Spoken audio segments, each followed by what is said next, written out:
defending state champions, 3 of the top 10 teams, like you said. And there's some really good teams. There's some sleepers out there. Ozark's last, but they kept it close with Nixa. Crew's down there, but they've looked good this year. So there's definitely some sleepers in this district. At least Summit West played them last year. We could play them again as we're getting set for kickoff here. All right. Should be a good game tonight. Opening kickoff. Yes, it should. Everybody up. Caleb James readies it on the tee. Mr. Clean back to return. Aiden Bard, the junior, 6'2", 175 pounds, and number 17, Kyler Stewart, the sophomore. Here we go. Nixa, Carl Junction, Bulldog Stadium, sends it away, and it'll be Stewart on the return. Takes it to the right side, and he won't get much out of it. Decent return, gets it to about the 25-yard mark. And that Carl Junction offense will head out onto the field. With the return, the first and 10 for Bulldog. Here comes that Nixa defense. They're coming off a great game against that high-powered offense. Webb City only allowing 27 points. But the story of that game was really the offense. 41 points on that defense is incredible. Yeah, there's one thing to note. Nix's offense, if they score over 30, they're going to win the game. That's just something you have to say, because the only time they didn't score over 30 was Joplin, and they lost that game. In the backfield for the Bulldogs, number 8, the quarterback, the sophomore quarterback, Dexter Merrill. He's going to hand it off to his running back. That's Chance Benford. Got about a yard out of that one as that D-line really helped strong. John Golson back in. He's one of the strongest defensive linemen in the state. Definitely. Probably one of the better ones, too. I see another all-state selection this year. Most likely, I would have to agree with that. Him and Cooper Roy over there at Glendale doing magnificent things. He's a 3-star. And fakes the handoff. Merrill's going to toss it to his left side. And a big hit from Cody Breeden stops him just shy of the first, down at about the 34-yard line. No one really was guarding that screen. He had a wide open field. This makes it a very manageable 3rd and 1. It was caught by Jordan Woodruff, the senior wide receiver. 3rd down and 1 from 34-yard line. Maryland shotgun formation, 3rd and 1. Handoff up the middle. Benford. I think he got it. Yeah, he's going to get it. Got 2 yards out of that one. Their run game, it's going to get them their short yards, 4th and 1, 3rd and 1, stuff like that. But I don't foresee very many big runs being broke through unless they hit it to the outside. 36-yard line. Also, no Tony Perez tonight. He's out with an injury. Saw that one last week. An important key to this defense. Outside linebacker. Merrill sends a man in motion. Fakes the handoff, keeps it himself. No, he's going to pitch it out to the receiver who's got a lot of daylight. A great block. Gets cracked by Breeden. Brings it into Eagles territory, and he's finally brought down at about the 45. Gonna spot him at the 44. A very good run there by Woodruff after that pitch. Yeah, once they get it to the outside, they can break through for more runs. But that was a fantastic That was block a great play, great blocking, yeah. I believe by Shane Diskin, the senior wide out on the left side currently. And he's gonna pass it to him. And Jordan Tyler on the coverage. Can't deflect the pass, but sealed that game off last week with that ending interception. And boy, was that exciting. People leaving early, believe it or not, for a dance, a homecoming dance. Waiting on you not to bring prom, that up. Trey, not prom. Homecoming. But got a good little student section over there tonight. Merrill gonna roll out right and dishes it off. Pass caught by number 5, Dalton Mills. And I didn't really expect this much pass game from this Carl Junction offense. We haven't really seen anything from them all year.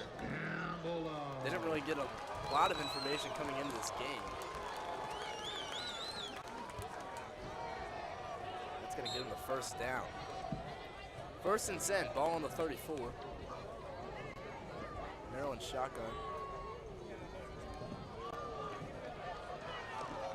2 out wide on each side. And Merrill's going to keep himself after the play action. He's going to try and scramble. Finds a lane and stopped just shy of the first. Right now, Carl Junction's offense, they're really moving down the field at will, as it seems. Really haven't had very many short runs, or short plays, rather. They had that one screen that was really blown up by Jordan Tyler, only got 3 yards, and that one run earlier that only got 2 yards. But nothing really impressive being shown out of this Nixa defense. Carl Junction, they're looking good on offense. Yeah. 2nd and 1. Bad snap, but it's taken by Binford, who is stopped behind the line. They surround them quickly. Maybe they're not moving. You jinxed the trick. It's 3rd and 9 now. A makeable 3rd and 9 as we've seen so far. Looks like they're passing. He's out there by himself with 5 out. Yeah. Red lined up across the field, trips out right, 2 on the left. Merrill back there all by himself, as Trey said, in shotgun formation. 3rd and 9. Drops back, pocket, nowhere to be found. Lots of pressure, a big hit. And he's slow to get up. I think I would be too. That shot was taken from number 49, Michael Turner, the very big middle linebacker. Yeah, he'll probably take over the role of Antonio Perez being out, but it's 4th down, and Carl Junction is going for it on 4th and 6. I believe out there instead of Antonio Perez, they've got Ty Hartman. He's shown some playing time this year, but not much. And they've got the little pass out right. Be good for a 1st down. And yeah. And that got this crowd on their feet. Kind of. Oh, they're loud. I don't think Yeah, they're loud. They're not really standing. Tad bit chilly. Does this band play every time there's a 1st down? I don't know, but I like it. It feels I do like feels it. like a college atmosphere, Yeah. honestly. I mean, this Being is right next to him. Yeah, this is a fun game so far. We're just one drive in. Handoff. Binford drops him behind the line. Michael Turner got to him first. Yeah, he's definitely going to have a bigger game. That was a loss of 2. Good tackle by Michael Turner. He's going to have a bigger game with Perez out. And so far, he's shown that he can. Upping the tempo here. On 2nd and 12. Trips out to the left. He's got one running back with him. And fakes the handoff. Somebody jumped. It's going to be a false start. Now all of a sudden, as they did right next to the red zone, they can't really get much going. You know, I think this game is going to be a lot more interesting than we thought. I mean, both these offenses are very alike.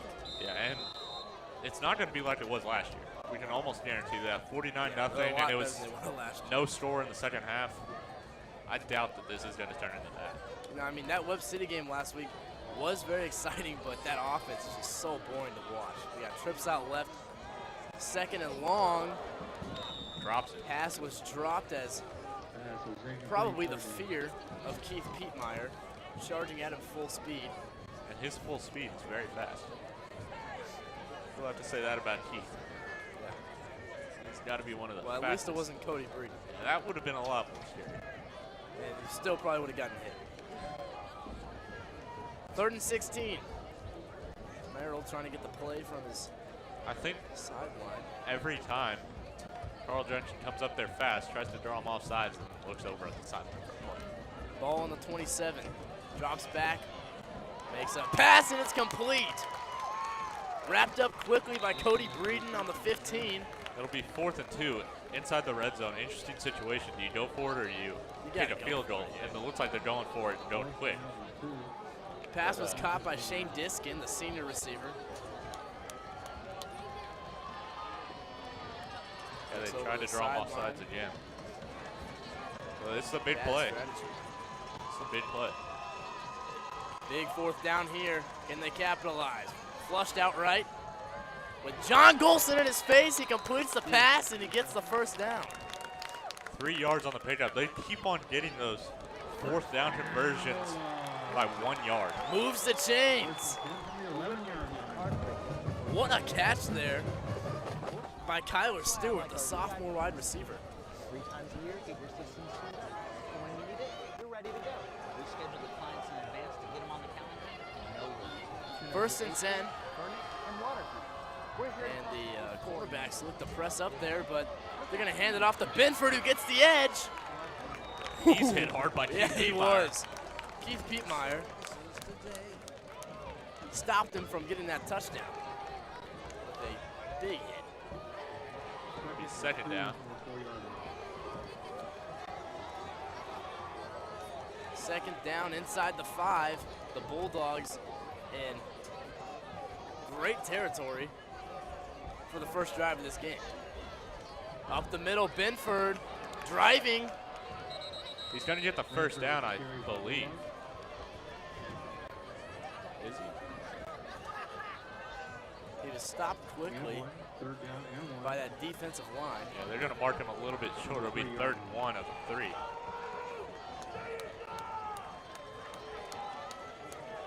Ball on the 3.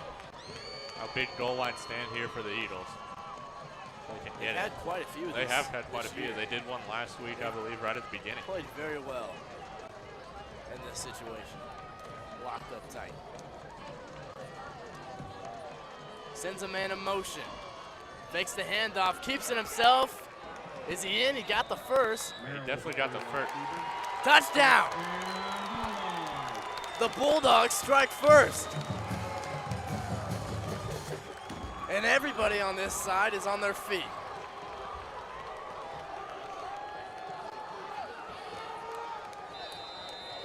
That is exactly how they needed to start this game, Trey. We got the 1st score in this game and the 1st score in the game of the week as Neosho struck 1st against Willard. Waiting to see who comes out with a win in that one. And through the uprights it goes. It was Xavier Perkins who sent it. 7-0, Call Junction strikes 1st. Trey, your thoughts? I mean, they were driving down the field at will. There was a couple of big plays for the Eagles defense that drew them back big time. I mean, they had a 3rd and 16 at one point, and they were able to convert. But, I mean, there were some 4th downs that Nixa just should have gotten a stop on. They couldn't, and it led to an easy score on a quarterback keeper on 3rd and 1 at the 3-yard line. And I'm not sure if he got in or not. Let's take a look here. He would have gotten the 1st down, so I'm pretty sure they would have scored anyway, but that's close. His knee is down right there. So I'm not sure if he got in or not. Nah, the ball's across the Yeah, I plane. think it was. But they probably would have scored anyway, looking at how their offense is They going. would have had another 4 downs. Good first drive Well, there by the Bulldogs. Last year they did have 5 downs inside the 5-yard line. Couldn't score. A little mishap there, but not the case tonight, as they've already scored 7 more than they did all last year. So Perkins lays it up on the tee and back to return for the Eagles.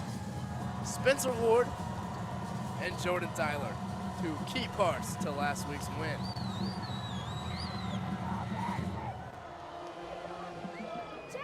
And Ward's gonna pick it up at about the 12. Finds a hole, breaking tackles, finally dropped at about the 27. Now here comes this high-powered offense. So they have only not scored 30 once this year. Yeah, both these offenses are very similar. It definitely has the ingredients for a very exciting game. 2 high-powered offenses. Here comes Connor Knitzel leading his offense out onto the field. 12 for 18 last week, 219 yards, 3 touchdowns. And we got the most exciting formation in Nixa football. As we've got those trips out to the right. Jaden Avon, John Dolson, and Spencer Ward. Picking up something up here, and I think the ball hit the ground. Yeah, the ball there. hit the ground. Knitzel 72 for 130 on the year with 1,262 yards and 16 touchdowns. And Very impressive stats for his first year as a starting quarterback. Yeah, I mean, he's had a great season so far. 414.9 or 414.14 QBR so far this year, which is a great QBR. So 2nd and 10 after the first bag, or the first trick from the bag fails, and that one as well as he overthrows the 5'5" slot back, Austin McCracken, by about 6 feet. So that brings up a very quick 3rd and long here, Trey. Yeah, this crowd's getting loud. It's definitely fun from this side of the stands. Ball on the 28. Very tightly packed here in the formation. Knitzel drops back, wants to throw, wants his slot back McCracken, who he overthrew on the last play, not quite getting to the first down, but boy does he have speed. He does have speed. He thought he had the outside there. I definitely think that he picked up an extra 2 yards, though. The fastest kid on this team. And the punt team and Caleb James will head out onto the field. Carl Junction off to a fantastic start with a touchdown drive and a defensive 3 and out. James going to send it down the field. Back to return number 4. That's Aiden Bard. Buffed it, able to fall on it as they were, Nixa's was not ready for the muff. They definitely should have been, but Carl Junction gets the ball again at the 27-yard line, up by 7 here in the first quarter. Merrill leads his offense back out onto the field, looking to capitalize off that defensive 3 and out. He's got 4 receivers out wide. Ball on the left hash in their own territory. 3:27 left to play here in the first. Here we go. Fakes the handoff, rolls out right, wants to throw. A man in double coverage overshoots him. Pass was intended to Dalton Mills, the senior wide receiver. It's going to bring up 2nd and 10. And I'm very impressed so far with this quarterback. I mean, doing a great job just really selling the Yeah, he is. selling the fake. It definitely held that ball there for a while. Yeah, Yeah. that really looked like an RPO, run pass option, but I'm not sure that throwing it was the smartest thing to do, as he was in double coverage. Gonna give the little slant route to Mills again. Fought forward for about a yard there. I mean, he jumped. Yeah, he just got 1 yard. It'll be third and 8. They have thrown both times here on this drive so far. So can the defense get one for their own? I don't know if it'll be a 3 and out, because they might go for it no matter what right now. They've got 1 high safety while they're playing a very pass-heavy offense so far. Yeah, that's an interesting. They're in Drops man, back. definitely. Ooh, Michael Turner almost had an interception there off his hands. It's going to bring up 4th and long. They Punt team's going to head Yeah, out they're there. punting. So the defense holds them for 3 and out. And Michelle and Ward didn't go back yeah, for the punt interesting return. here. Yeah, They haven't had 2 back there at all this year. it's been Michelle all year, just by himself. But now they're both back there. It's definitely their 2 fastest guys, though. So this is an interesting formation for punt. It'll be short. Yeah, I would not want to touch that. Will be down at about the 32-yard line. So, can they bounce back from a 3 and out? Question begs. So a quick score for Carl Junction, and then 2 straight 3 and outs for both teams. Definitely thought we'd see more scoring here in the first quarter. 2.5 minutes to go, and we've only got 1 touchdown for That Carl drive Junction. That took forever. That drive took a long time. There really weren't very many short plays, but it just took them a long time to snap it. Yeah. That's what it was. Here's Knitzel under center this time. Got Hammett behind him. Yeah. And Hands it off absolutely to Hammett. Nothing doing. there. Yeah.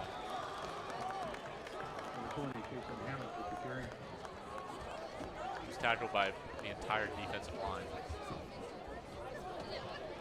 There's Hill with the stop. No gain on play, second down and 10. It's going to bring up second and 10. With no gain on play. Handoff. It's Ward up the middle. Nothing going there either. Oh.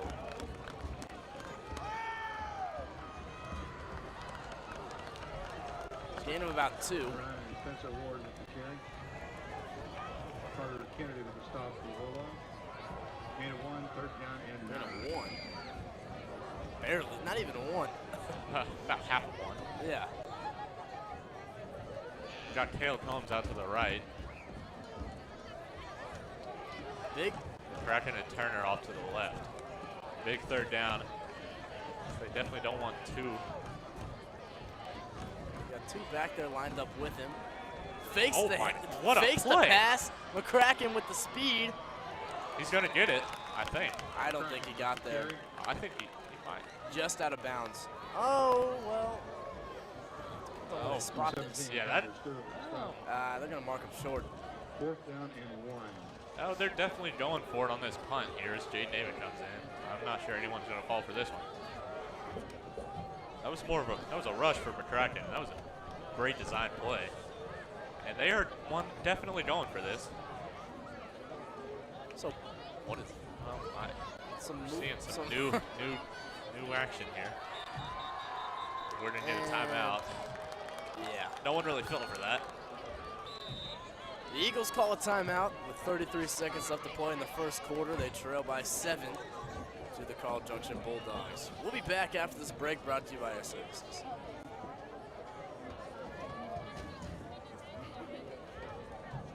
Mr. Coward, you wouldn't wait for your car to break down before tuning it up, would you? Of course not. That's why I like our VIP membership. 3 times a year, get your systems tuned up. So when you need it, you're ready to go. We schedule the clients in advance to get them on the calendar. No worries. Tune up your AC, furnace, and water heater. We're here to help before you need help. That's good thinking. Look at you being the smartest kid in the class. Oh, I've been there. It's overrated. Call Air Services today.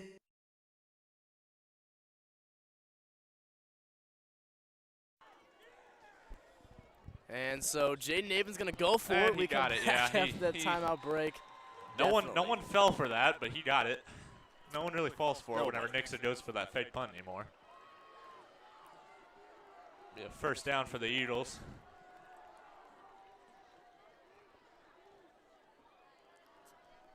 Ball on their own, 43.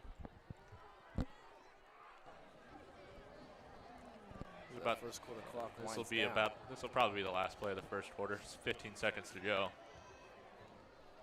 Handoff, Ward up the middle. And he's met quickly. Still on his feet, though. There was a hole there, and it closed very quickly. Yeah. Nothing really doing there. That run game has not worked so far. Is that? I think they got to send him out Yeah.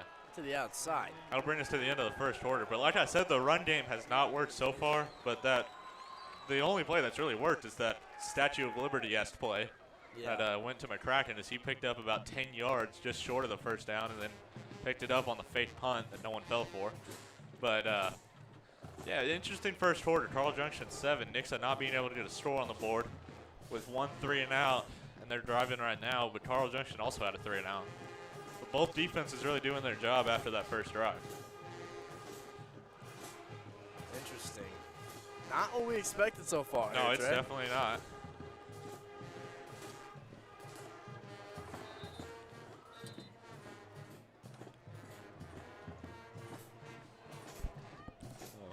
Both teams coming back onto the field.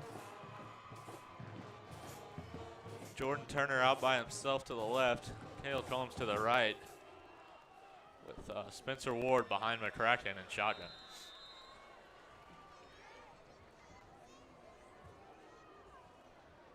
And Knitzel pitches it off to the outside. On the left side, it was Spencer Ward. Brought down just shy of the 50. Finally got something going as they picked up about 4 yards on that run. But like you said, they get to the outside and they're going to get some more yards than they were if they were just punching it up the middle. And they did theirs, it'll bring up 3rd and 5, which is a lot better than 3rd and 9.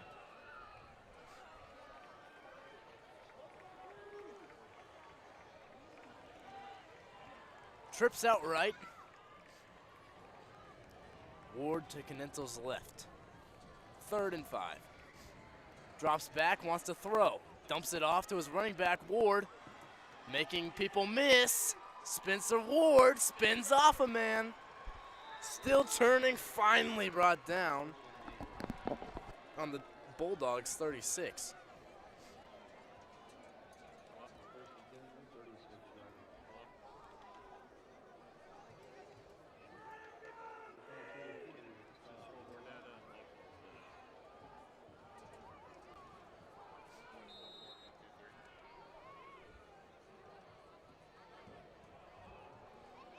First and 10.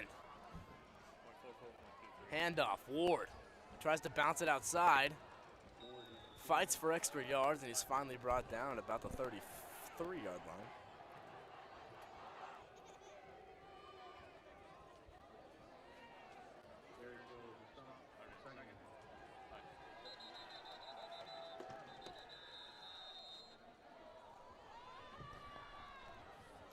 Gonna get a whistle here. He's going to come over and talk to Carl Junction's bench about something. And the other one's going to talk to Nixa's bench. Now the Eagles are threatening to score here as they pick up that big check down pass to Spencer Ward and some big blocks for him. And got about 15 yards on that one. Trey, you want to plug this in for me? Yeah, Thank you. I got you.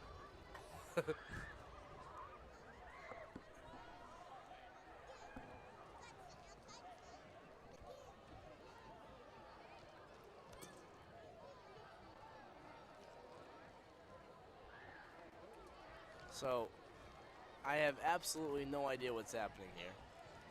And I don't think anybody in the stadium does. There's 10:47 left to play in this first half, and there's a look at the student section. Plenty. It's a good student section for having to travel an hour and a half to get here.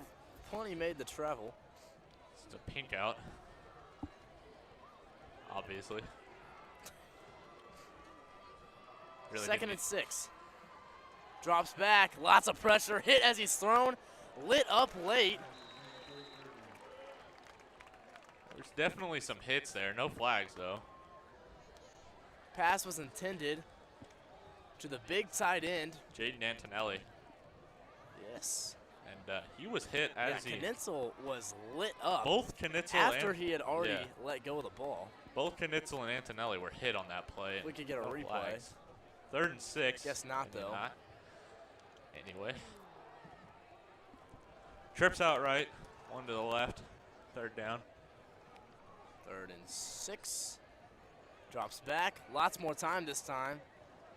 And he's gonna get it, yeah. Yeah, he he's dumps still off going. the screen to Jordan Turner. Jordan Turner, Trey.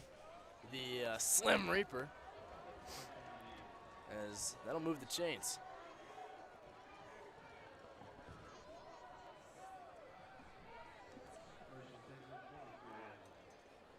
First and 10. Ball on the 23. Jordan Turner goes out of the game. Caleb Combs comes back in, and Nixa's threatening to get in the red zone here. With Rylan Michelle to himself on the left. And that's a lot of speed out there to be all by himself. And they're going to pitch it out to Spencer Ward. Tries to get that edge. They dropped him behind the line. Way back. And a bit of energy coming from the Bulldogs defense there. That's definitely the first big play and big stop that any of the defenses have made so far. -6 yards on that one, so it'll bring up 2nd and 16. And he's got trips out to the right with 3 of maybe the fastest guys in the state right now. Michelle Turner and Combs, or McCracken, rather. Drops back, throws, wants McCracken, touchdown Eagles, he got him. Austin McCracken, the former quarterback, turned slot, Fastest kid on the field, Trey. Speed kills. Yeah, that was a great throw, great catch from McCracken, and Absolute well-designed dime. play too. Yeah. Good to see Caleb James come out to kick it. I mean, every time they've sent him down that seam, nobody's been able to catch him. Yeah. It's just been Knitzel trying to get it to him. And it is good. Through the uprights, Caleb James makes this game 7-all. So both offenses getting some really good scores out here. As the Eagles finally connect in the second quarter for a 29-yard touchdown from McCracken from Knitzel to McCracken. It's a great throw, great catch, great route. Not much bad can be said about that play other than the defense not being able to keep up with McCracken. There's really nothing much they can do about that, though. Not really. They can't do it in track. What makes you think they're going to do it on the field? That is true. He's a multi-sport athlete, track star. James raises it on the tee.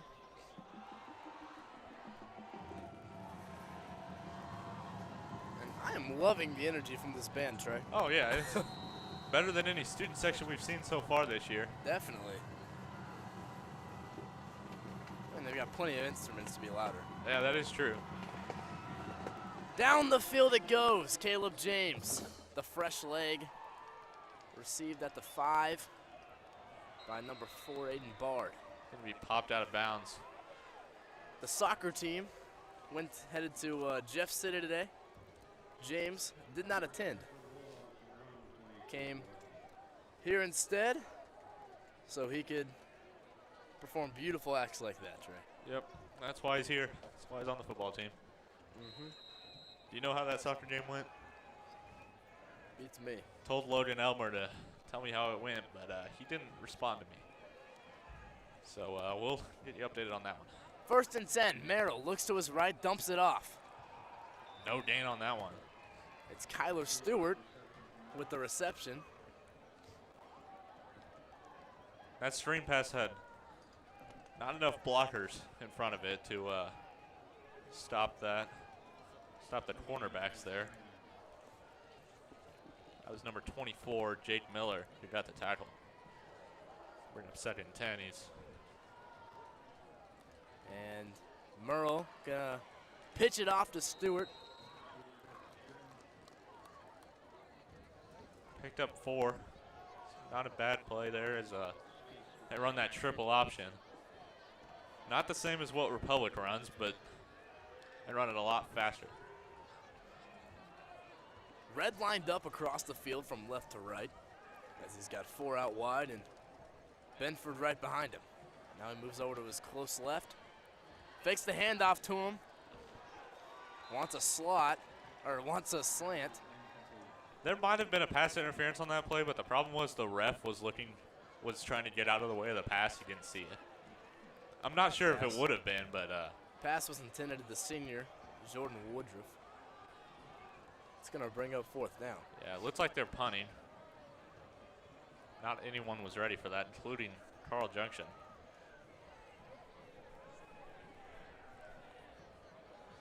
But they definitely have an interesting formation whenever they punt. They do. They have 3 wide receivers out. And they send a man in motion. So that's interesting. And short punt. Fair caught at the 45. Rylan Michelle does the deed. And the Eagles will take over on their own 45. So Nix's defense coming up with another big stop there. So that's 2 straight where Carl Junction really hasn't gotten anything going.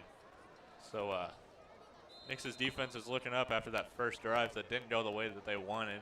Carl Junction was able to drive down the field at will, but they're definitely getting stops now. 1st and 10 on their own 45. Knitzel hands it off to Ward, who is met behind the line, but he fought to get back to where it all began. Nothing big going on the run game. Only 1 rush got over 5 yards, and that was a McCracken to Kind of a trick play that got 9. They picked up 1 there. Bring up 2nd and 9.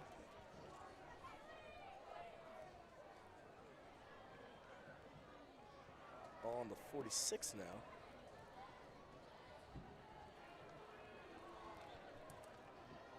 Caleb Combs lined up in the slot, only the receiver that they have right now. And it's Ward, gets the edge. Ward got speed. Ward, 30, 25, finally brought down out of bounds at about the 23-yard line. Spencer Ward, ladies and gentlemen. Once he got to the outside, there was no stopping him, and Caleb Combs with a great block to stop anyone from getting into the backfield, too. The sophomore sensation, 735 yards on the year in only, what, 4 games? Yeah. Especially considering that he didn't score at all last game and still got over 100 yards. 8 touchdowns in 4 games. 8 touchdowns. He's having a great season. Trips out left now. And Ward to Knizel's left. They give it to him again. Not the same outcome, however.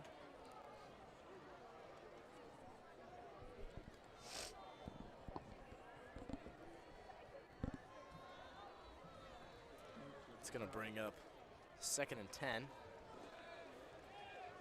2nd and 8, I believe.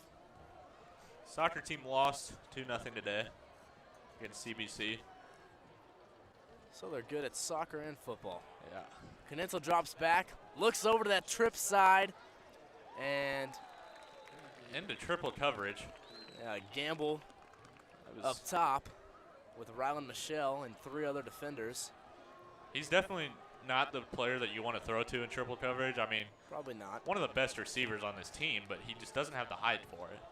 You throw it to Caleb Combs, he'll do something special, but Yeah, I think all love to Rylan Michelle, but I'm not sure that he's going to catch any ball in triple coverage.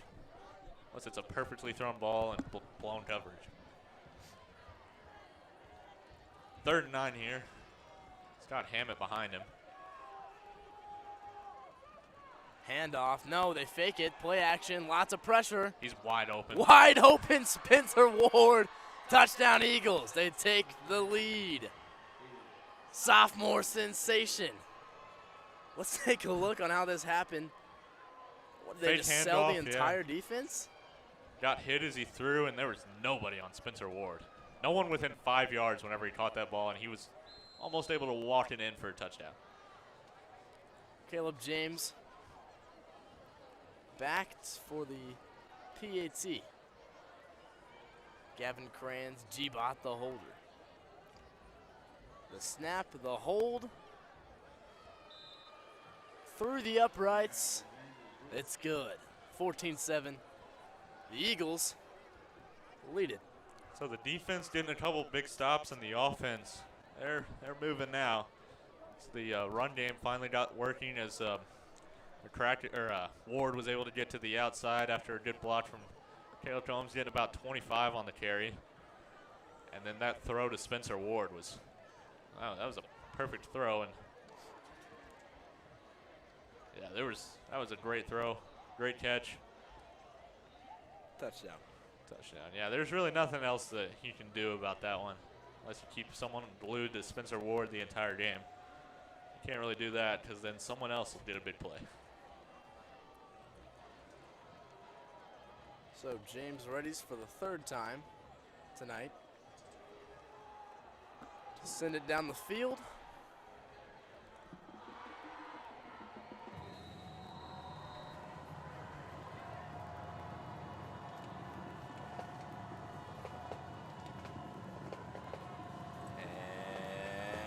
And here's the kick. He returned by Stewart. And he's going to lateral it back to Aiden Bard. And they'll get about 5 more than they usually would on it. Well, I will say that worked a lot better than the last trick play they tried on a kickoff to Nixa, as that one ended in a Nixa touchdown. Last year? Yeah, last year. That one worked a lot better than that one. They tried that little reverse. About 5 guys faked like they get the ball, and then all of a sudden it was blown up, and Nixa returned it for a touchdown. That one worked a lot better. So they get to the 30, 31-yard line. Looking over at the sideline for the play.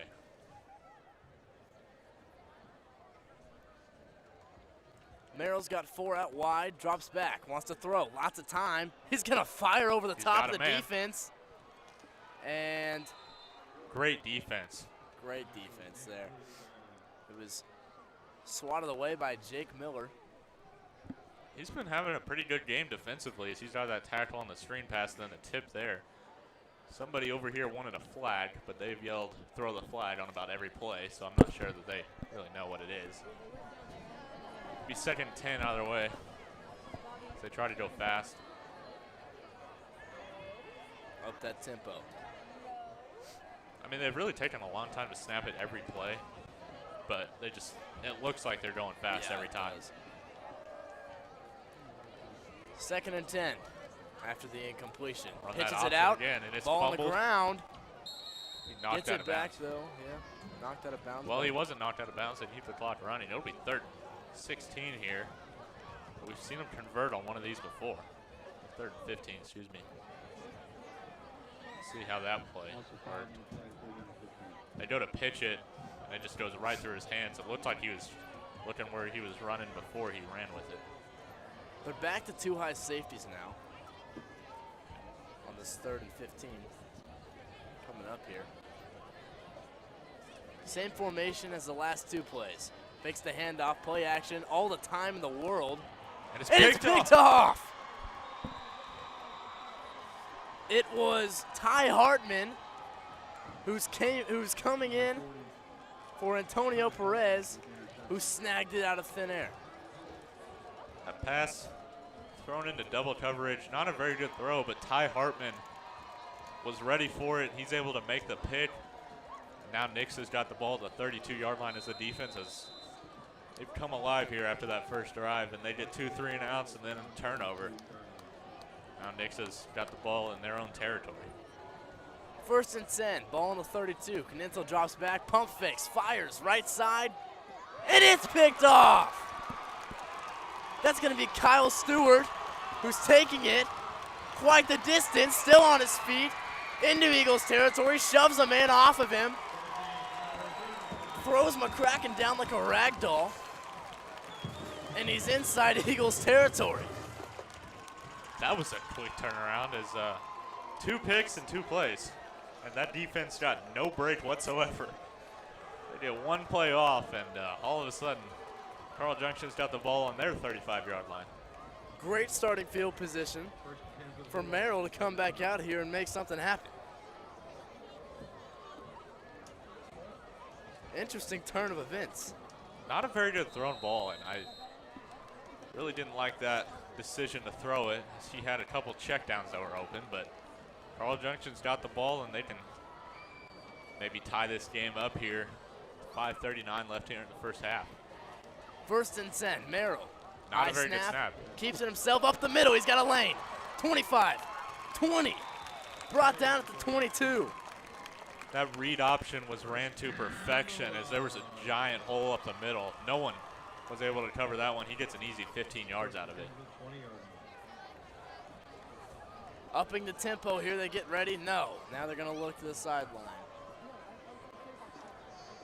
I could have told you that was gonna happen, Trey. Yep, they've run that almost every single play now. Handoff up the middle, Merrill. No, it's Benford. Pickup of about 4. In the red zone now. Yeah, they're already threatening to score here. Trips out right. Benford behind and to Merrill's left. 2nd and 6. He's going to move to right behind him. High snap again. And Merrill will keep it himself. Not the same result this time.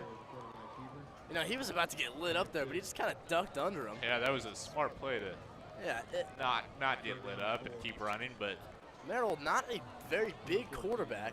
he's definitely he's impressing me tonight. He's a dual threat quarterback, as we've seen. He's a lot like Branson's quarterback, I believe Tristan Pierce. Yeah, Tristan Pierce. He's a good quarterback too. These quarterbacks remind me of Lamar Jackson. As he's hit this as he offense catches it. just a tad bit better than Branson's. Yeah, they're definitely better than Branson. Shane Diskin was the intended receiver, but he's popped as he tried to bring it in. It's going to bring up 4th and 4. Yeah, Jordan Tyler hit him, and this crowd wants a flag again, and I'm pretty sure that they want a flag every time that the ball's in the air. Offense still on the field. That one might have been a pass interference, though, looking at the replay, but no call. It'll be 4th and 4. This is a big 4th down here. They can tie the game, or Nixa will get the ball back. Man in motion. And no, they pitch it. They've got the first down and touchdown Bulldogs. Jordan Woodruff, the senior, on the trick play. And they tie it up. Not yet. Still have to make the. Still have to make Wow. the extra point. What is this? They were lining up on the very left side of the field with just the center and a quarterback. Now they're lining up for an extra point. Xavier Perkins. All tied up here out west in Carl Junction. 14-all. We're going to take a break. Brought to you by Air Services. We will be back.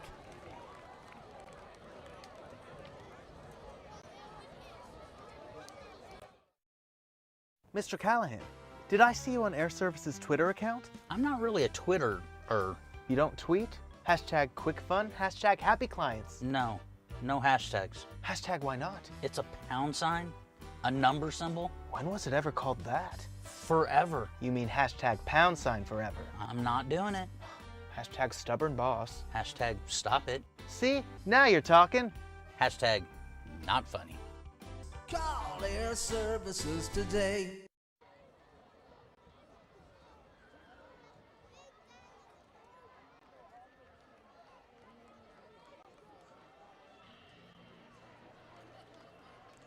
Tomorrow, Saturday at 4 p.m., the Nixa Lady Eagles softball team will be playing for a district championship against Ozark. You can catch that game on Misha TV pay-per-view. It'll be me and Ryan Retone announcing that one. Ooh. Should be a fun game the as crew. as the softball team undefeated in the conference, winning a conference championship, hoping for a district championship. Perkins sends it down the field with 4 minutes left here in this second quarter. Oh, he's got a Ward hole. breaks a tackle. Got one man to beat. Spins off the kicker, and he's brought down at about the 45 That was a in Bulldogs territory. great return for Spencer Ward there. Some good blocks. He got a wide open hole. Able to spin off the kicker. Get a few more yards out of it, and they're already in Carl Junction's territory. But the last time they started in Carl Junction's territory, they didn't end very well. There was one play and an interception. So do they go to the pass here quick, or do they run it? It's going to be interesting to see.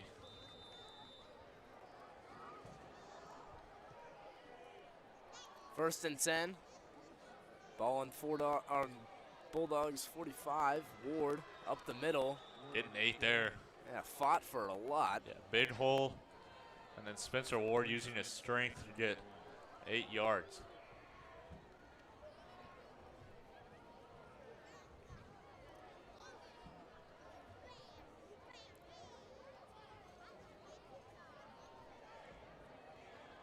It's going to bring up 2nd and 2. 3:30 left here in the first half. Nixa will be receiving to start the second half, so something to note there. Man in motion, it's Combs. Handoff. Ward up the middle. Another Big big hole. hole. You know, before this drive, the offensive line was not performing very well. They were kind of getting whipped by the this strong Bulldogs front defensively. But Yeah, two Nixa's big holes for Ward to run through back to back. Yeah, Ward's biggest successes came whenever he got to the ball to the outside, and now it's really coming up the middle here. This offensive line has come alive and making some big holes, but Carl Junction, they're big up front too. They'll pitch it to him outside now. Tries to take it up the middle. Swallowed up at about the 27.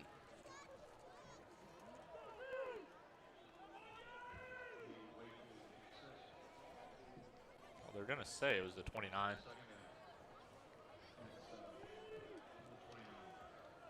Two and a half minutes to go as Nixa can milk this clock and hopefully score to end the first half and go into halftime with a lead. And that would be big considering they get the second half kickoff. That would be ideal. 2nd and 7. Hand off to Ward up the middle again. He's got a hole. Beats a man. 1 to beat.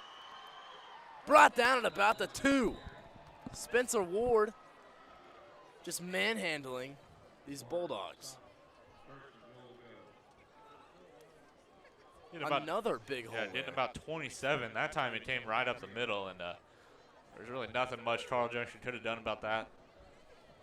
As this offensive line, they're coming alive, opening up big holes here, and this running game is really taking shape as the Eagles get closer to halftime. Now they got the ball 1st and goal at the 3. Knitzel hands it off to Ward. Touchdown, Eagles. They take the lead.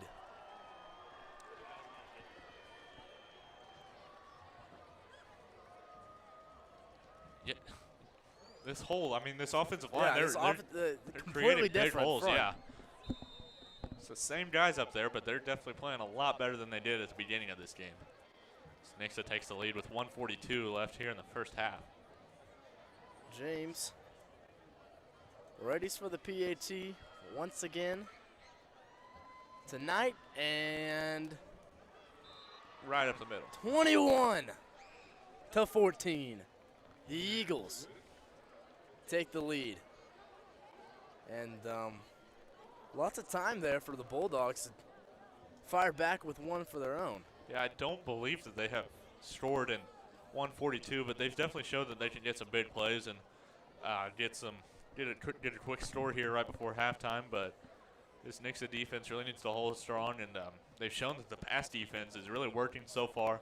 They haven't really gotten anything deep on the pass game, and those safeties back there are really holding. Definitely, yeah, and they keep switching from 2 to 1 to back to 2, and it's just kind of random. I feel like I don't know. Yeah, like, it is. Like in really obvious pass situations, like we saw on that long 3rd down, they switched to 1 high safety, and they got the first on that play. The coaches definitely trust their corners though to stay on their man. And I mean, I would trust Cody Breeden any day of the week, honestly. I would too. Yeah, he's one of the best safeties that Nixa has had in a long time. James sends it, and it'll be It'll Stewart be in the end zone. who misses it, and it's going to be a touchback.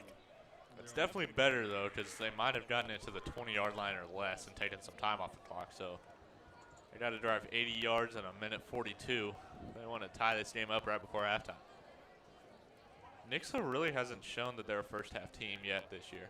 I mean, they've shown that they could be a top team in this part of the state, or probably the entire state, if they play the first half like they do the second half. Trips out left here to start this offensive drive. Need to make a push here before halftime. 1st and 10, ball on the 20. Fakes the handoff, keeps it himself. Hit hard by Jaden Avon. Yeah. No gain. Get about half a yard there. Merrill and his offense need Yeah, that one looked like a to read make option.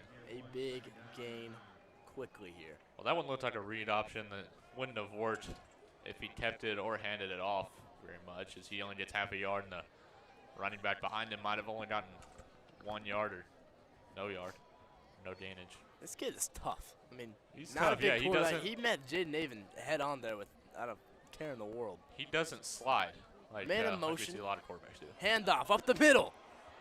Brentford gets the first and many more as he's brought down at about the 38. So that may have been the big chunk they needed to get this going. Might have been. We're under a minute now. Carl Junction. And they might want to call one of those 3 timeouts. Yeah, they got. still have 3 timeouts, not using one yet. Trips out right. I think we'll see a pass here, Trey. I think we will too. 40 seconds to go, and they still haven't Yeah, used one of their 3 left. I don't like this whole look into the sideline Yeah, ordeal. no one likes it. They're really yelling for a timeout right now. And they're going to pitch it out. Oh, he's met by a force. They finally call a timeout. It was Nate Brower, the junior defensive back, who lit him up in the backfield after an odd pitch out. Yeah, the pitch just like wasn't very accurate. He wasn't able to hold on to it very well. And he got punished for it as Nate Brower hit him hard behind the line. It's be about a 3-yard loss, and they finally use a timeout. 26 seconds to go here in the half. And it is not 2nd and 35. It's 2nd and 13, ball on the 35. There, they fixed it now. Yeah, that pitch was behind him a little bit, so he had to go back and meet it. And before he could run, he got killed in the backfield. This play call right now. Yeah, with this little time left. My head coach, Doug Buckmaster, I mean, I don't understand this at all. He ran about 20 seconds off the clock before he ran a play, and he still had 3 timeouts left. Approach whatsoever. Now they've got 2 timeouts and ball on the 35. Guess we got a touchdown. No, graphic. Oh, okay. I was confused there for a second. Finally dropped back, yeah. It's and John Golson. Swatted. Down on the ground by John Golson. He's going to run it into the end zone even though he didn't score. That was a great play. He was still being blocked and held, and was able to get up there and get a hand on it, or I should say 2. He could have caught that if he was jumping before he even threw it. So the triple sport athlete, baseball, wrestling, and football. He's good in all 3 of them. Trips out right now. 23 seconds left to play. 3rd and 13. You think they punt if they don't make it here? Because Nixa can score from here pretty quick. Handoff. Oh, ball's on the ground. They jump on it. Well, I guess it didn't matter if they punted or not. If they didn't get it or not, is Corbin Speaks is going to fall on that, get his first fumble recovery of the year. And that handoff did not work like they wanted it to. No. As the ball ended up on the ground, John Golson almost got it. Then Corbin Speaks was able to fall on it. So that'll set him up here on the 33 with 18 seconds left to go. And you got to think they take a shot at the end zone here, too. Yeah, you definitely need to think that. They can go into halftime with a 2-possession lead and getting the ball back. So this is a big play here with 18 seconds to go. They got 2 timeouts. Trips out left. Knitzel drops back. Dumps it off to Ward, who can make things happen, as we're seeing. And he's finally brought down at about the 16 in the red zone. Timeout called, yeah. Yeah. So Ward is showing up tonight. Made a man. It's so easy for him. Yeah, I mean, didn't look like he had much effort in that juke, but it worked wonders as he's able to get 21. So simple for him, and he's just so good at changing directions like that. Yeah, and that was a good play by Knitzel to get the check down, and Spencer Ward can make things happen if you get him the ball in space. And that's really what you want to do is get your best players like Hale Combs, Jordan Turner, Rylan Michelle, Spencer Ward.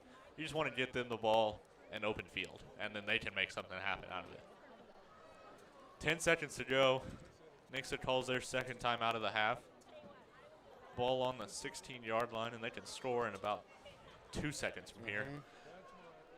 So it's a big play. Carl Junction's defense needs to come down with a stop here.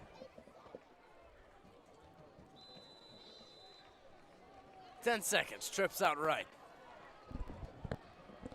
Man in motion. It's McCracken. Knitzel drops back. Looks to his left. Fires. He wants Spencer Ward. Oh, my goodness. Touchdown, Eagles. What a catch. Spencer Ward. You've got to be kidding me. What can this kid not do? A one-handed snag. Maybe it wasn't one-handed, but it looked like it from here. It was still an incredible catch. That was an incredible catch on the sideline, able to get a foot down before he's knocked out of bounds. And beautiful throw by Connor Nixa. Honestly, That was right in his exactly where you want to place that ball. 3 seconds to go. Nixa takes a 2-possession lead. And this kick is going to be right up the middle. Through. 3 seconds left. 28-14. The Eagles take that big lead we've been waiting for. And if Wyatt Wheeler's watching this game, go ahead and give the player of the week to Spencer Ward. Yeah, it's about time. You don't really need to vote on this one. There's 3 seconds to go. Nixa takes a 28-14 lead. Getting the ball back. Wow. And, oh, my goodness, what a catch that was. Jumping, getting it, getting a foot down. Yeah, that's definitely a catch. Right in front of Alex Stein, who might want to make Spencer Ward his player of the week, too. Frame it and put it in an art museum. That was a beautiful catch. Beautiful throw, beautiful catch. Caleb James comes out to kick the kickoff. Sends it deep. The 5th time he's been out here tonight. To send it down the field. Getting that work in. This crowd is a lot quieter than they were at the beginning. Yes. And that will end the half as Stewart can't take it all the way like he would have needed to. So we end that half 28-14. The number 5 ranked Eagles are being challenged here by the unranked College Junction Bulldogs. A great game here we have out west, about an hour 30 away from our hometown Nixa. Interesting game. It is an interesting Two game. offenses that are very similar. Yeah, it's a 2-score game, but Carl Junction's only scores have come off that first drive where they drove down the field at will, and then whenever they got the pick and got the ball at the 35-yard line. So that definitely not the defense has come alive since that first drive, but Carl Junction able to make it a game after that interception. But Nixa, they get the ball to start the second half, and they're up by 2 scores right now. So definitely something to look at here. They can take a 3-score lead, and I think if they take a 3-score lead in this game, it might be over. The way that this offense is looking, they don't look like they can be stopped. No. This defense just has to start making big plays like they have been. Yeah, they do. We're going to take a halftime break here, and we'll be back for the second.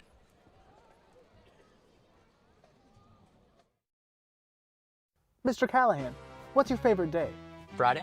Favorite time? Morning. Why? Well, Air Services offers online bookings so you can schedule around your favorite time. That's a great option. Now you can choose what works best with your schedule. No waiting, no operators, no canned music. Please make it stop. And with online booking, you don't have to talk with anyone. I'm liking this more and more. Call Air Services today.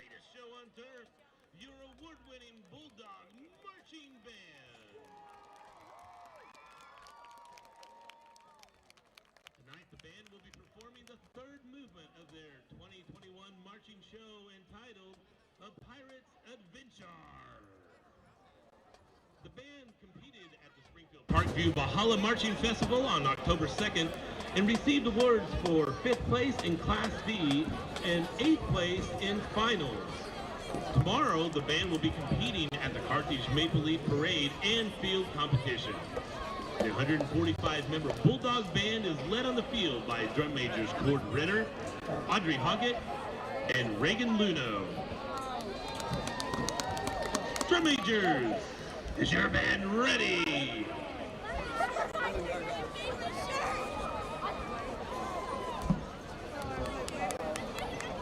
Carl Junction High School Band, you may take the field for tonight's halftime performance.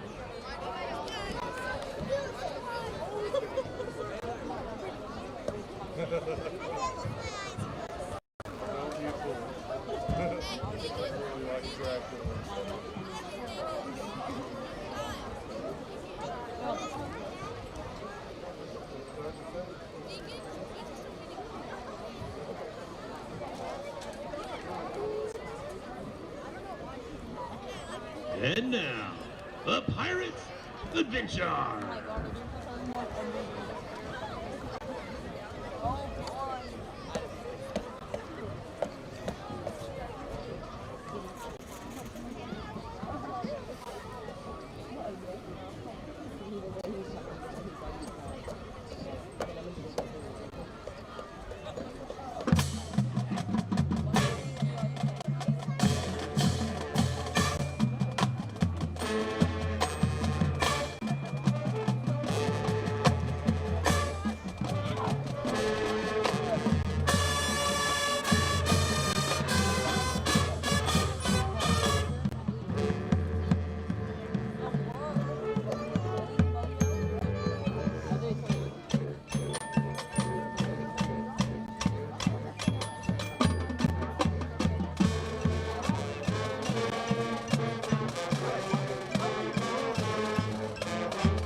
And now at this time, we would like to welcome to the field the Carl Junction 8th grade band. The 54-member band is directed by Mr. Micah Martin.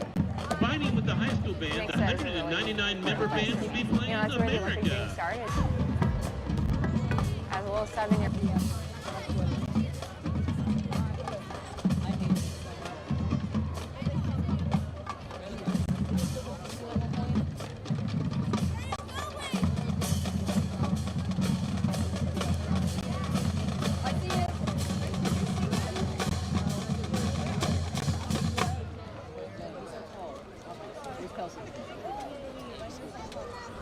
She's in a red shirt. Oh, I hate you so much. What'd you play? I think that's her. And now they will play America. What's your play?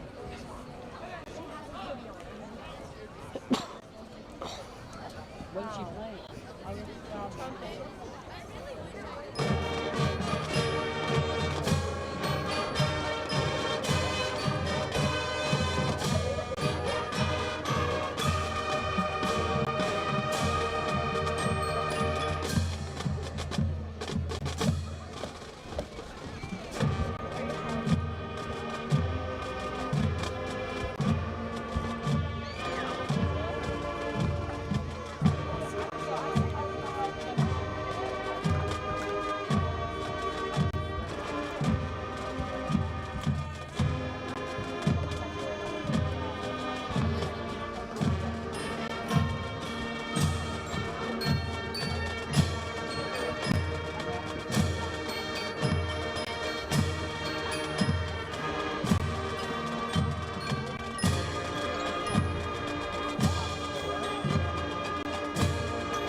Nixa is a really important place for me. You know, that's where the Olympic dream started. As a little 7-year-old, I was always made to believe I could do it. It was really amazing. My 6th grade teacher, Miss Krause, sent this piece of paper that we often had to write, you know, an about me, and you listed goals, and I listed that I wanted to go to the Olympics. I would say that year after year, and no one ever told me I couldn't do it, and I think that tells you a lot about Nixa. I went to SB Elementary starting at age 5, you know, in kindergarten, and then on to Inman, the junior high, and then here the high school, so Nixa all the way through. I think I would, you know, find things I was good at, and I would aspire to be the very best at it. I think I was really driven, and at the time it was in gymnastics, and I wanted to be an Olympic gymnast, and I thought that for years, and then when I walked away from the sport, I honestly thought the Olympic dream was being put away. I was really fortunate to have a really awesome college coach, Coach Butler, who told me that he felt like I could make the Olympic trials, and to hear that and to have someone have that sort of belief in me really changed things for me. And I quickly realized that, you know, my goal wasn't changing. The path to get there might have to, but it didn't mean that the goal had to change. Oh, it's awesome to have her home for a few days. We don't get to see her that often, so when she can come home and spend time with us, it's fantastic. And this year, of course, even more special to have her here to celebrate her accomplishments. We appreciate everything. The community's been really good to her and to us, and so we just want to share. Being an athlete is only one part of who I am. I obviously want to be the very best athlete I can be, but I also want to be the best person I can be, and a lot of that comes down to, you know, being proud of this community and continuing to be a part of it, because I know they were a part of all of this too. Given everything that has happened in the last year and a half, there was a lot of unknowns, but I think the overwhelming feeling I had towards the games was just gratitude. Gratitude towards opportunity, the fact that the games were happening at all. And I stood on the line just, you know, really feeling grateful. And I think that took a lot of the pressure off and allowed me to just make the most of the opportunity. You know, of course, I wished I could have shared it with my friends and family, and that was a hard moment, but the fact that an Olympic Games occurred during a global pandemic is pretty incredible. And I think that, you know, the performances we saw and just like how incredible the experience was showed you just how awesome it is when the world can come together for something like that.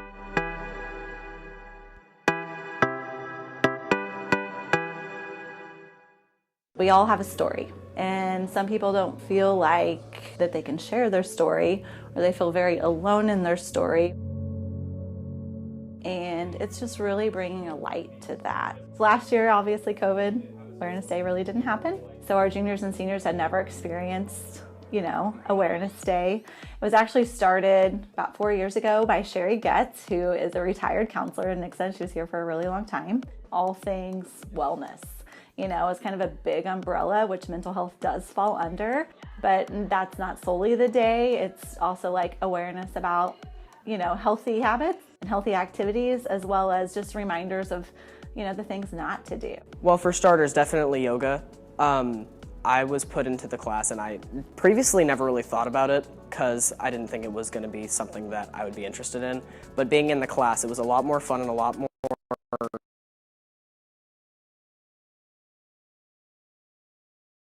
calming than I thought it would be, and there were definitely benefits from like my mental health and stuff that I didn't think it would have. COVID, it made things a lot more stressful, but before then we already had enough stress going on, and so the Awareness Day and Sources of Strength especially is a good way to help like kind of ease that, make it to where everyone is like having a lot easier of a time getting through high school, because it's not a long chapter of our lives, but it's still a very tough one. Sources of Strength, yeah, it was very, very beneficial. It had teachers and students alike just kind of learning on how to help their peers, how to help them grow. It's a new program that the school is implementing to kind of help bring more awareness to mental health and help destigmatize it, and also like kind of give students more like peers and teachers in the school that they can rely on for support. So I went to a training on Wednesday, and we pretty much learned some like different tactics about our own strengths to help other students discover their strengths as well, and kind of learn to talk about their feelings and how they're doing. Mine was mindfulness and self-care, which was a total of 60 minutes, so I didn't switch out of the class. I thought it was really good. In my breakout group, everyone kind of saw it differently, and whenever we got to talk about it and break apart and talk to your neighbor or whatever, it was cool to see how they were taking what they were saying and how they were taking the lesson, and it kind of made me see it in multiple different ways. We all know it's there and we all talk about it from time to time, but if you just put it in front of everyone and kind of just bring it to the whole general attention of everyone, it kind of makes you think about it more. So we want this to be a sustainable day and even grow it to where we can include all of our student population, all of our teachers. Even if we're reaching 50%, I mean 50%, that's a huge number of students that possibly is having a key takeaway that they would never have had that opportunity before.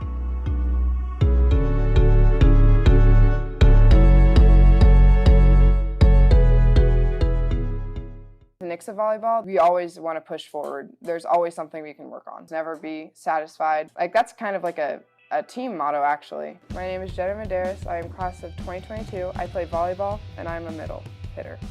Getting to be a middle and doing that job, blocking, transitioning, hitting, is so fun for me because it's all super fast. I began playing volleyball in 3rd grade, and I was trying out a lot of sports, and then volleyball just kind of stuck with me. The team, it's very team-oriented. I couldn't ask for a better team, honestly. We're all super close. I love them all to death, every single one of them. I've grown really close with the coaches, too. I really like our program here. I think it's one of the best. Pretty hard-working student. I'm really working to keep that GPA up. My favorite subject is definitely science. Love especially biology. I'm in dual credit bio right now. Love it. Painting's my thing. I love to paint. I love to draw. I'm in art classes every year. And I do pottery. It's just therapeutic and relaxing, and I love doing it, especially if it's in a shop with friends. Oh, goodness. That was crazy. A freshman making it to state, that's pretty good. It was really cool to compete against top athletes in the state. My favorite high school memory, of course, is winning state back in 2019. Last year, there's only 3 players on our team that had played varsity. And then once you build it up, oh, we're finally to the state championship, in the moment, it's a huge letdown. But then once you kind of recollect and you're oh, that was pretty good. And it didn't really feel like a state championship game. The fact that we made it as far as we did was just incredible. Elias, it was probably one of my best games in kills. I was a bit smarter. I was using the block a lot, and I was running different things that they wouldn't expect. It just worked. They were just kind of caught off guard. On the others, I kind of really tooled. They never pressed, so I would just scope. To set the middle, I think the defenders have to do an amazing job of getting the pass to target. I probably would have to hand it to them because the defense was really good that game, just all them. The stats weren't there, but Kickapoo game, I had a lot of touches, I had a lot of good slides. They really had to pay attention to me. They did not know how to defend me at all. Kickapoo, I always play good against. In the tournament, I feel like I had improved so much. I've been working hard to improve and be a real offensive threat. And a defensive threat, obviously, with blocking, because that's a big part of middle. My individual goals, I want to all-state this year. And then win state, well, it's our top goal. I don't know where I'm going yet. I have a couple offers for D1, D2 bone. Still thinking about it. It's just a really tough decision for me. I want to go into radiology. I love looking at x-rays and analyzing them. I think it's so cool. I just want to be remembered as a great middle and a great player and a great teammate.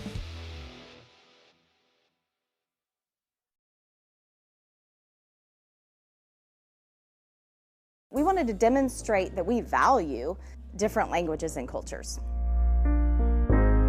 The need is growing. We recognize that our community and our schools are highly desirable to young families of many different backgrounds, languages, and cultures.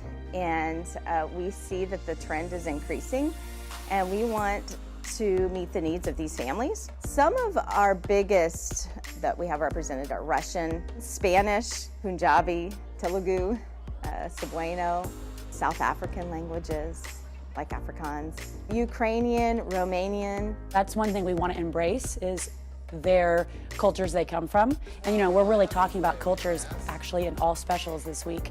They're doing a project with Mrs. Nicholson, and it's entirely about whether they were born in the U.S. or where they were not, their culture, where they come from, what they like, and they're realizing what does culture mean. And so it's really neat for all of our students to share their routines and their stuff about their families. And our students from other countries can really shine through that too and have really neat sharing experiences in teaching. Even though I'm from America, my parents are native to Moldova. They grew up there, but they moved here so my dad can have a good job. We've almost always had English books only, English translation for all 20,000 plus books in here. And when Mrs. Griffin and our other specials teachers started talking in August, we realized how much the need there was. And then we started the task of looking for things, trying to find books that all of our population can look at, but then those students that they know that language can share with their younger siblings or with their parents or their families. The biggest thing though, we didn't want to just stop with adding books to our library. We wanted to engage these families. And so we asked students to check out the books from the library. We asked them to take them home and read them with their families. And then we wanted them to record these readings on a Flipgrid and share them with us. And the response has been wonderful. Hi, I'm Maria and I'm here with my mom. I'm Joma, Maria's mom. And we're going to be reading Are You My Mother? This is Tamia. 이미 Tamia. Right, exactly. అవును, ఖచ్చితంగా నేను తమియానే. I have been working extensively with teachers in Southwest Missouri about creating welcoming environments for language learners. So we want our students to feel that we use their culture to build on their background experiences. And so we position them as capable multilinguals who can use a variety of assets at their disposal to learn content. They're teaching me, and they're teaching our whole climate of our school. And I just love the excitement and the energy when those kids cannot shy away from where they come from, cannot shy away from what they know, and they can proudly share it with others. At Summit Intermediate, we are better together.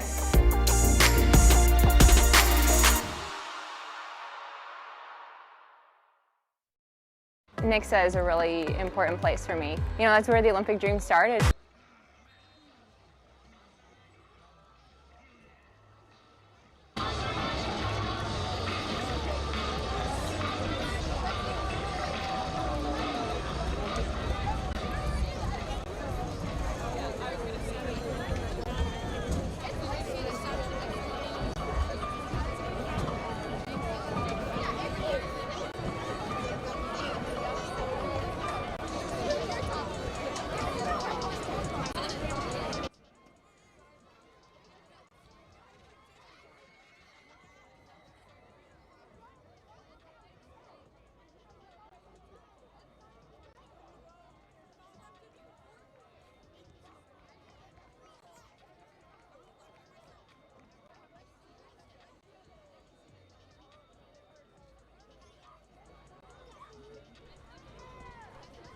Hello everybody, welcome back to this second half of action. If you're just now tuning in, I'm Nate Purrier, alongside my partner, Trey Hartwell and Trey. An interesting first half there.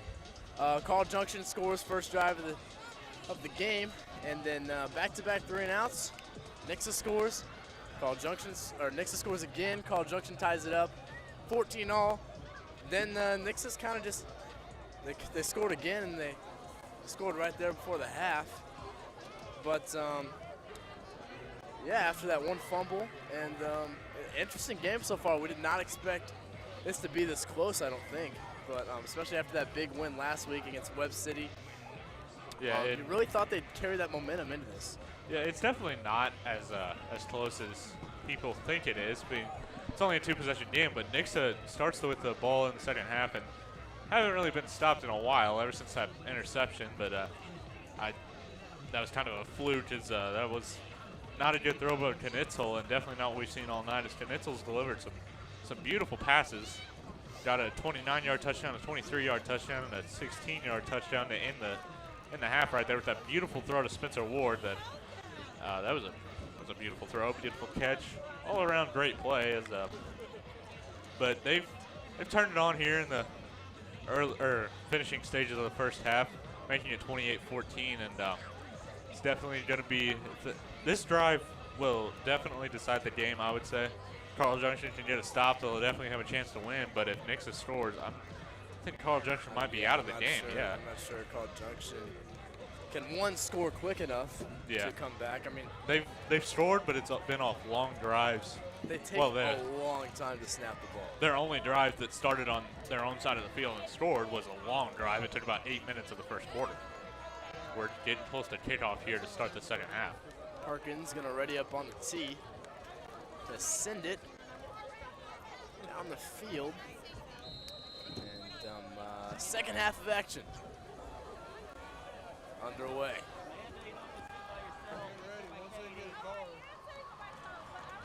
Back to return once again, Spencer Ward, and Jordan Tyler. Ward's gonna take it from about the 10. He's got another big hole. He does, breaks a tackle. Yeah, he had that huge return late in that first half. But not as big there as he's down at about the 35. That was a pretty halfway decent return considering the kickoff team got down there pretty quick. But get some good blocks there as see he breaks a number of tackles. He almost broke that one too. Playing incredibly well in that and late in that first half. Took him a while to get it going, but let's see how they do here as they give it to Ward up the middle once again, and he breaks a few tackles. Spins off a man, gets to about the 41-yard line before he's taken down. About a gain of 6. Another pretty good run. That one, the holes weren't there, but he's able to get about 6 yards out of that one. And he's definitely turned it on in the running game a lot more at the end of this first half than he did at the beginning. Yeah. Didn't break through until the second quarter, got a 26-yard run, and ever since then he hasn't looked back. As he's got pretty close to 100 yards on the night if he doesn't have it already. Handoff up the middle. It is got about Ryan a yard. Retone, who got absolutely nothing there. Got about a yard on that one. Not sure I like that spot. Definitely didn't think that he got 1 yard. But yeah, it'll bring up 3rd and 3.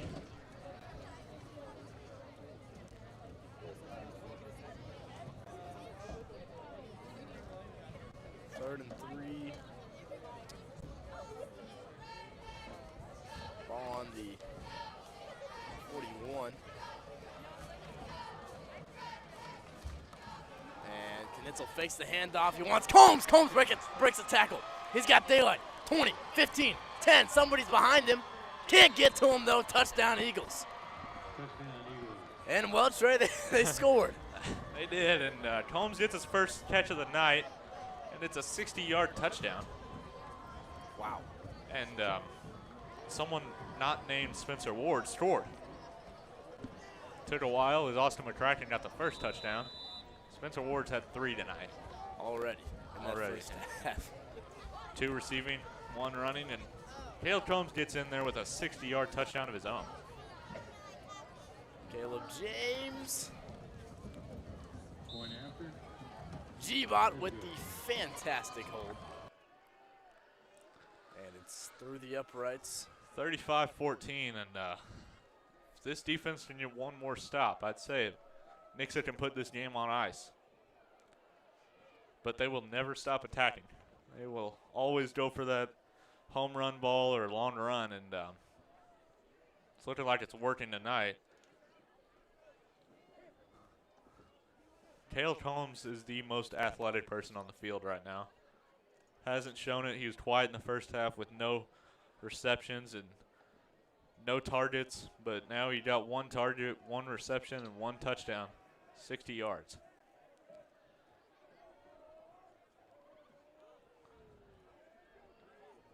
James ready's on the tee.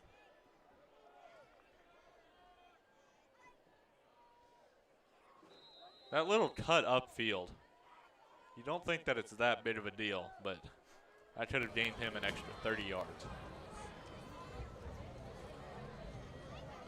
Back to return the usual. Aiden Bard and Kyler Stewart. That was a smart play. Number 17. Stewart. Yes, Stewart. To let that ball go out of bounds. And now Carl Junction will start with the ball at the 30-yard line. It's an illegal procedure on the kicking team. Tomorrow, the volleyball team will be playing in Ozark. Oh, no, never mind. Carl Junction will start at the 35-yard line, not the 30. They'll be playing in Ozark at a tournament. Parker Mann and Brady Retone will be on the call on that one. First and 10. Maryland's offense back out onto the field. Start the second half. Let's see what kind of halftime speech they cooked up and if they can get back in this game. It ran away from them really quickly. They had trips out left, but there was a man in motion, and it's Benford breaking plenty of tackles. Yeah, he broke quite a few tackles. I definitely thought he was going to be taken down at the line or behind it, but he's able to get about six or 7 yards out of that one. Out to the 41. That was a good run by Benford. Not great tackling, though, by the Eagles. I could have told you that they were going to look at the sideline for the play. Carl Junction runs that no huddle, but they don't snap the ball quick. Trips out left, fakes the handoff, and it's Merrill keeping it himself up the middle. Gets the first down and more. Carl Junction's in Nixa's territory. I believe every time they've gotten on this side of the field, they've scored.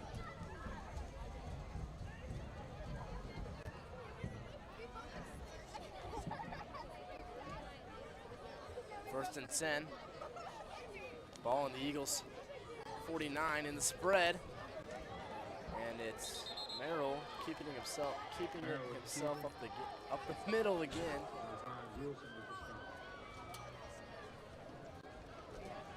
It's cold, Trey. It is pretty cold out here. We're on top of the press box. Not in it, the heat or the air conditioning like we're used to. Second and 9. Wanted to make him jump again.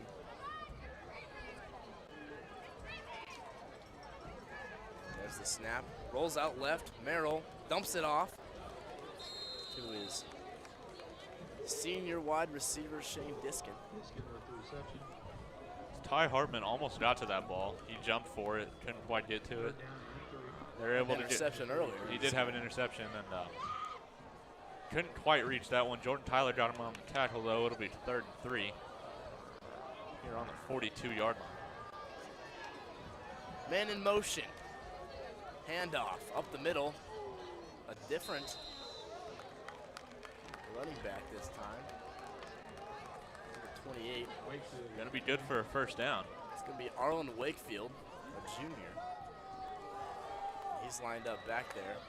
32, Nate Brower with another big hit. Couldn't quite wrap him up behind the first down marker though. Trips out right, ball on the left hash. 1st and 10. Maryland shotgun. Fakes the handoff, keeps it himself. Finds a lane up the middle.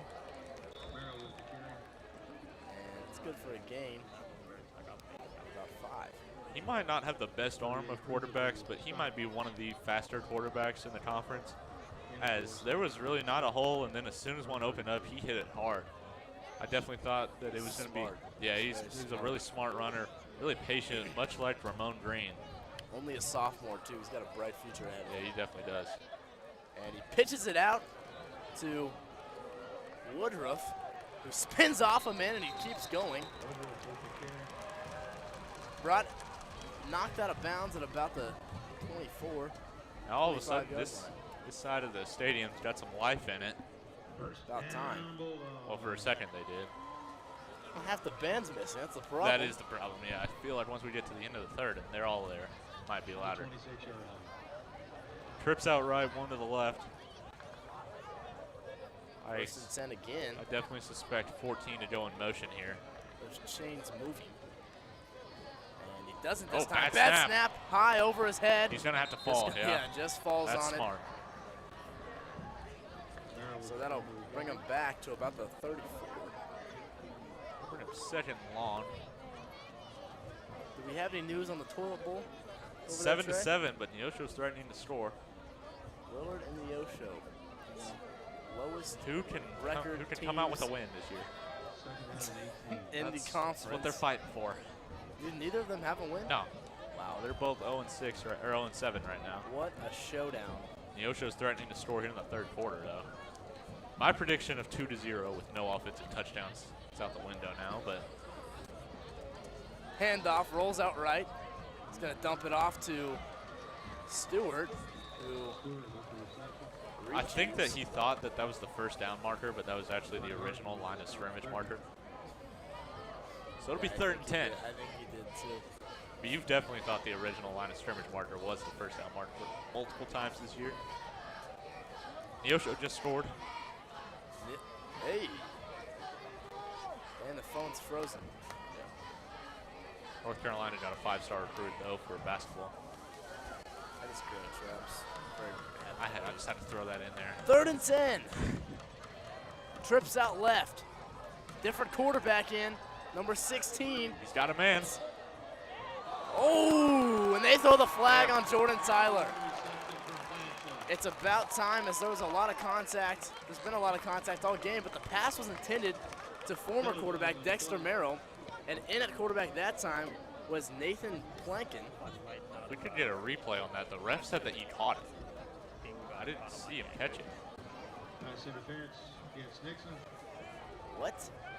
Did he catch that ball and I just didn't see it? Burn. Can we get a replay? We need a replay here. Yeah, let's just not. All right. Not get it. All right, that's cool. And the ref is looking to see if the coach is wanting to decline it. Still haven't seen a replay. Weird. Replay almost everything. Yeah, it'll be declined. So they're going to say he caught the ball. I didn't see him catch it. We have no idea. Yeah. So, but I definitely did not see him catch it. They'll bring up 1st and 10. Different running backs still in. It's Wakefield.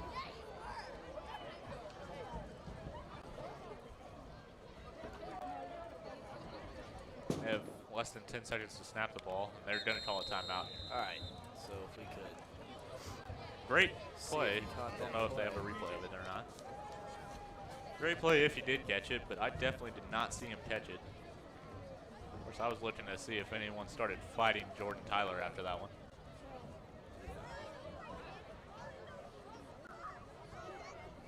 No replay. Well, Neosho's up 14-7 right now in the third quarter.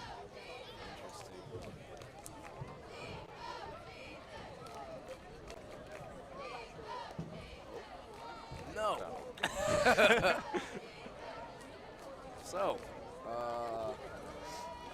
Carl Junction finally threatening to score down to the 3-yard line. 5:26 left in the third quarter. This is a big play here. They have to start getting defensive stops, though. They do, but they need to score, and they definitely need to do it quicker. We have not seen them score quick this game at all. So definitely an important goal line play here for Carl Junction as they're trying to get the crowd loud even though they're on offense. Not sure that's the smartest thing to do. All right. 1st and goal, ball on the 3. Merrill sends a man in motion. Fakes the handoff, keeps it himself, pitches it out to him. Touchdown, Bulldogs. It was Woodruff coming off the motion, getting the ball on the outside, and that's the 2nd time they've scored doing that. That triple option, it's hard to stop for Nixa. They really need to get some outlet. With that all year. Yeah, that Republic game really hurt them. I mean, and here's this weird formation again. Okay, I'm not sure why they do that, but that triple option Nixa has not been able to just stop on that all year.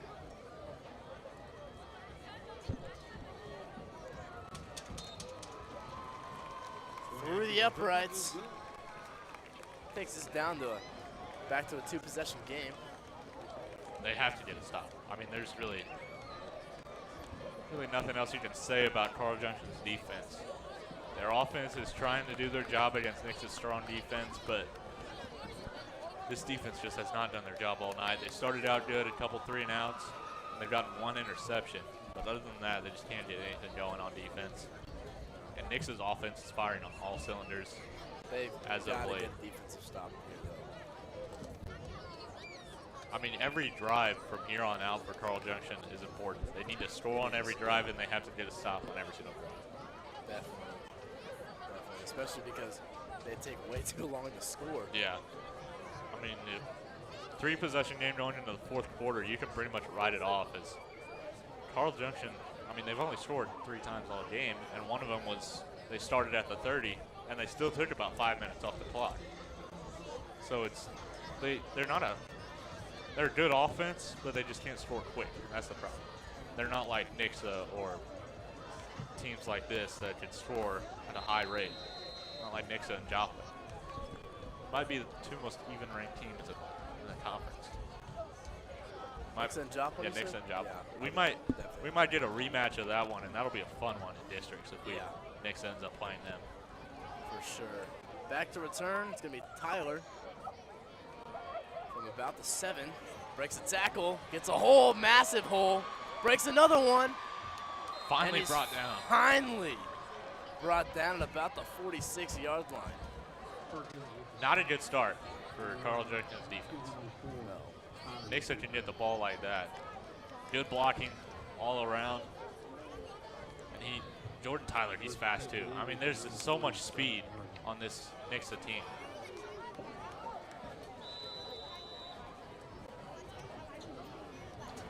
So 1st and 10, Knitzel and his offense. Back out onto the field, Hammett behind him. Hand off up the middle to him. That's no, Retone. it's Retone. And nothing doing there. Retone really hasn't got much going. 2 carries, 1 yard.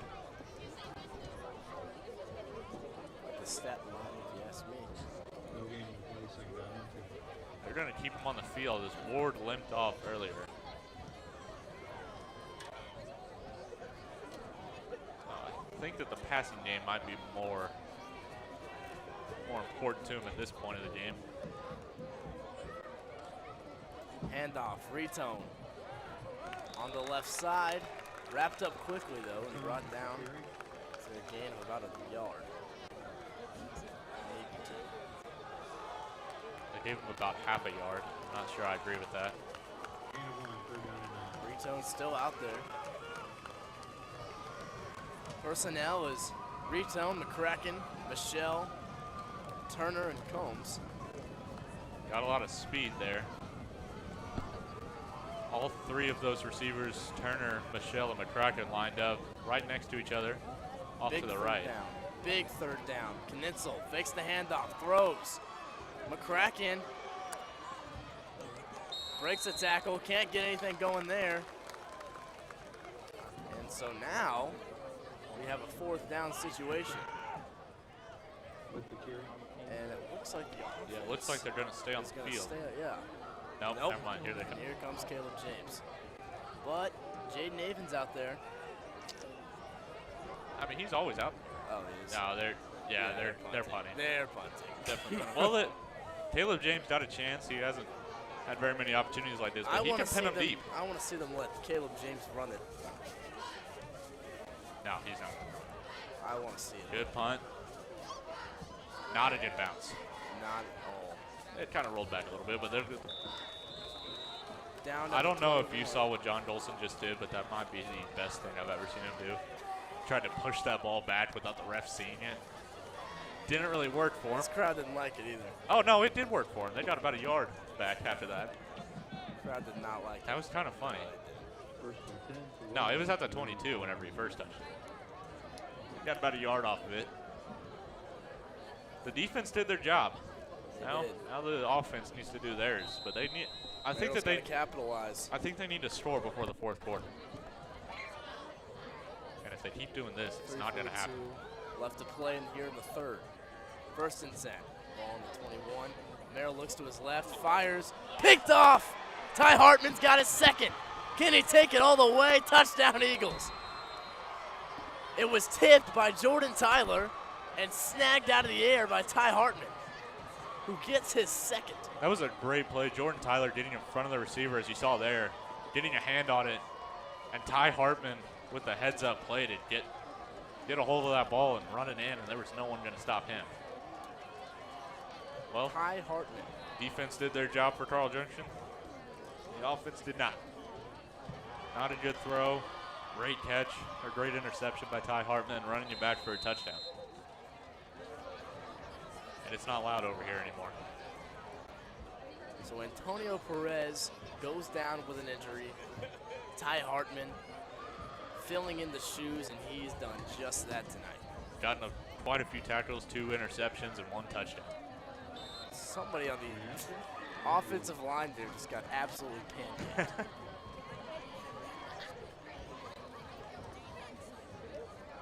Take a look at that student section again. Pink out.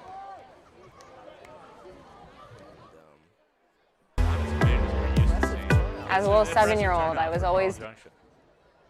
We see that interception again. Jordan Tyler, I thought he was going to pick it off, and if he picked it off, he was gone. But then he just gets a hand on it. Ty Hartman able to catch it. That is rough. Good block by Jordan Tyler. 42-21. I guess he didn't block him. Didn't need to block him. But, Ty Hartman able to run it back for a touchdown. And 3-possession game now. Carl Junction has to score what they scored in the entire game so far to come back and win it, or to come back and tie it at least. Neosho is threatening to score again, up 14-7 now. Ramon Green on the sideline, still out with an injury. Broken collarbone. Hope to see him back. Hope a speedy recovery for him. Should be back by postseason, but got a couple more weeks and a big one next week. I don't know if he'll be cleared. I think that even if I was cleared, if I was Ramon Green, I would sit out game 1. Yeah, it's Swift looks kick like here. it's going to be either Kickapoo, Ray-Peck, or Ozark. And nothing doing there on the return. He's brought down at about the 20-yard line.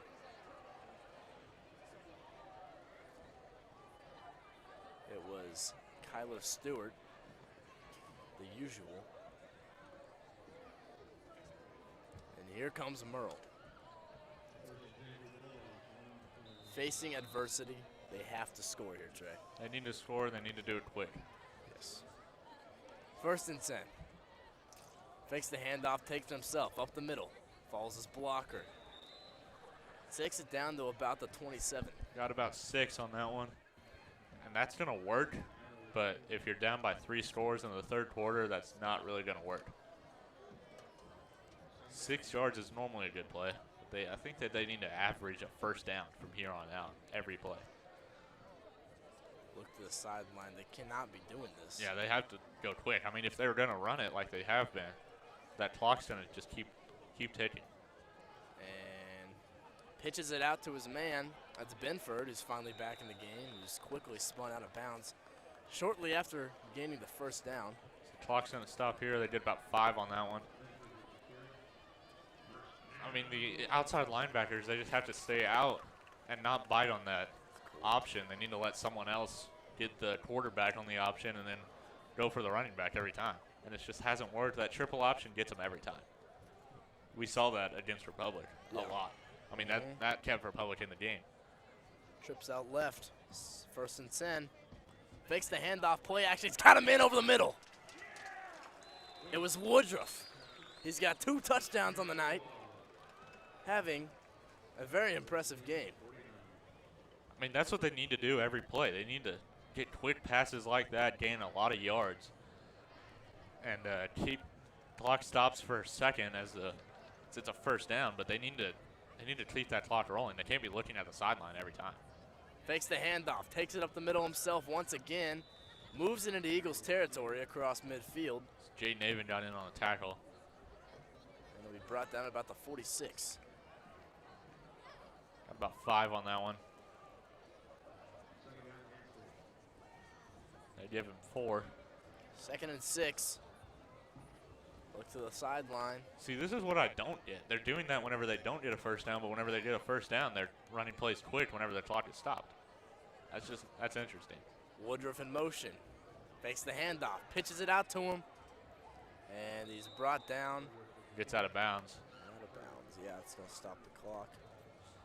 Minute 22. It's Nate Brower got him. Haven't said his name much all year, but he's really come alive here. He's had a number of tackles. He doesn't play very often. No, he doesn't. It's 1:22 to go here in the third quarter. Third and 2 for Carl Junction.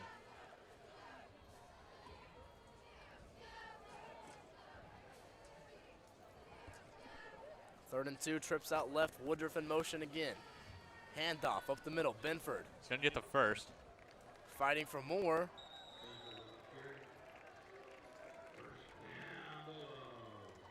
And that'll move the chains. Just quick inside runs. They're going to get a first down every time on those types of situations, especially options like that. See, John Dolson, he tried to get in on the tackle, but he was going after the quarterback. Couldn't quite get to him in time. Merrill 1st and 10. Keeps it himself. His knee was on the ground, yeah. Catches it, but his knee was on the ground as he caught it. It's about loss of 2 on that one. So that's not a good play. A loss of 3, excuse me. We're under a minute now. And yeah, his knee was on the ground. We're under a minute now.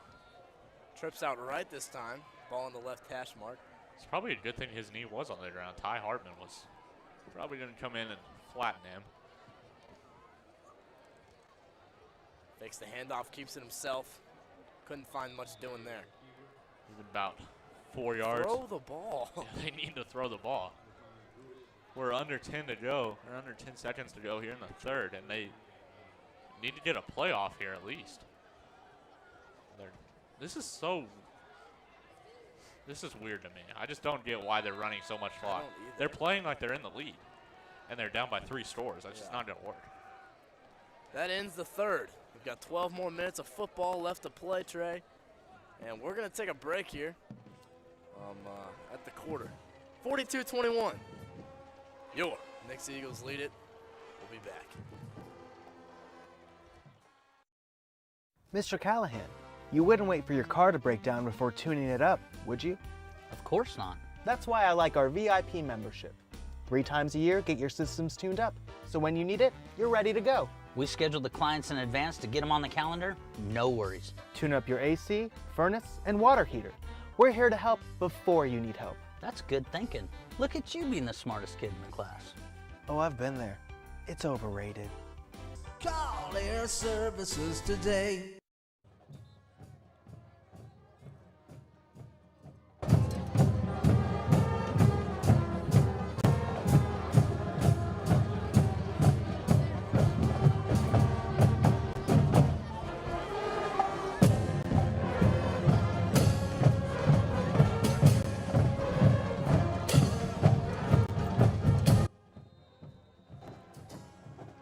Back here in the fourth. If you're just now tuning in, I'm Nate Purrier alongside my partner Trey Hartwell. 42-21. And an interesting play. It's picked off, though, by Jake Miller. Jake Miller makes a man miss, finally pushed out of bounds. He's got some speed, too, and not a good throw, overthrown. What just happened? That put the entire team just looked dead. Yeah. I don't even... That ball was overthrown by a couple of yards, and Yeah. then Jake Miller's just right there, uses his speed. Finally gets pushed out of bounds at about the 36-yard line, and Nixa's offense is back on the field. He looked like he just threw it so carelessly. It was... That would have been a great throw if Jake Miller was his wide receiver. Threw it right to him. Nixa has the ball now, and Carl Junction down by 3 scores, and their offense is playing like they're in the lead, taking so much time off the clock. It's just not working. Knitzel and his offense, and great starting field position. Here's Kason Hammett. Shrugs a man off. Brought down out of bounds. Got about 10 yards. I think that they're going to give him the first. Well, we don't talk about his speed enough, apparently. He gets some big speed, gets to the outside. And I have a feeling this game might get a little bit chippy at the end. Carl Junction with some late hits here late. They're showing their frustrations as they're down by 3 scores and their defense hasn't had much of a break. Knitzel and shotgun Hammett behind him. Handoff. And you got to wonder what's wrong with Spencer Ward. Yeah, he's still off the field. False start on Nixa. I don't see him on the sideline either.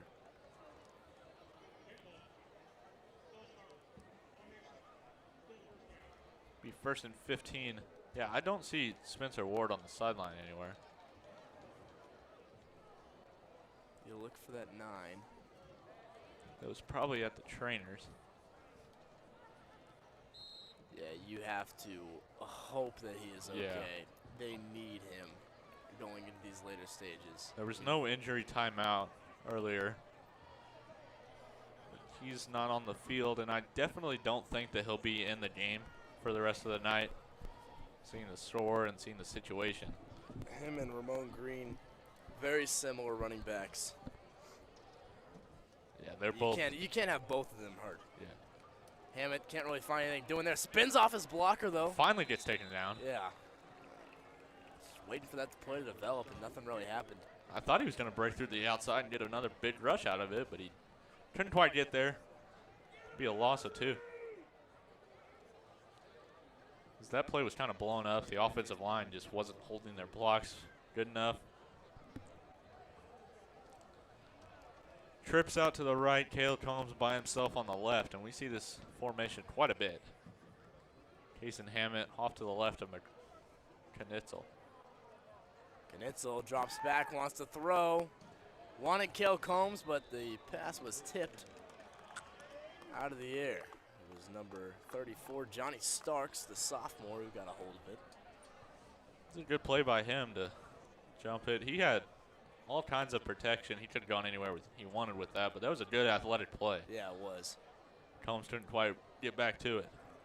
Big 3rd and long. I wonder if they're going to try a field goal from this range, as we saw both the backup kicker, Eric, I can't pronounce his last name, he's from Germany, and Caleb James kicking from this range during warm-ups, and there's an official timeout on the field.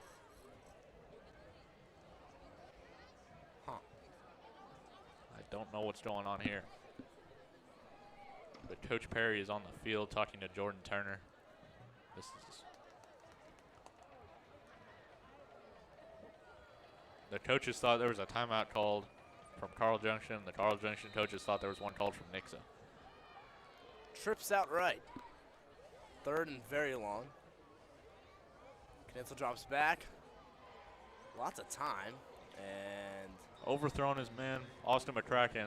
I don't like that decision on the pass either. I think he had a Jordan Turner wide open downfield. And he had Michelle out on the flat for a screen, and Michelle's got a lot of speed. They're going to send is it the punt team or the kicking team? I can't tell. It's the punt team. That's interesting. Well, he can pin him back deep here. We don't see very many punts from the 33-yard line. I would have liked to see him kick a field goal just to see if he can make it from this far. It's a high punt. Yeah, very high. Good punt. And bouncing. Good punt. Good bounce. Got him at the 3.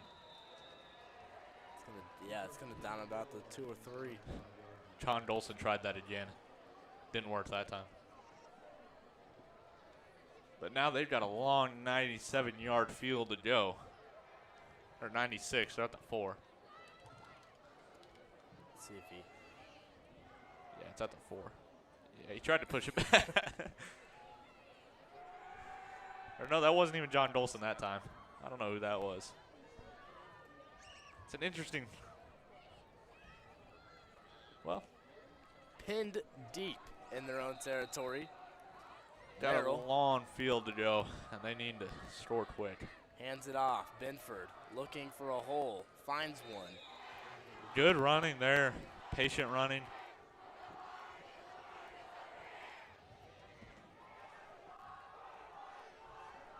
Some life in the band over there.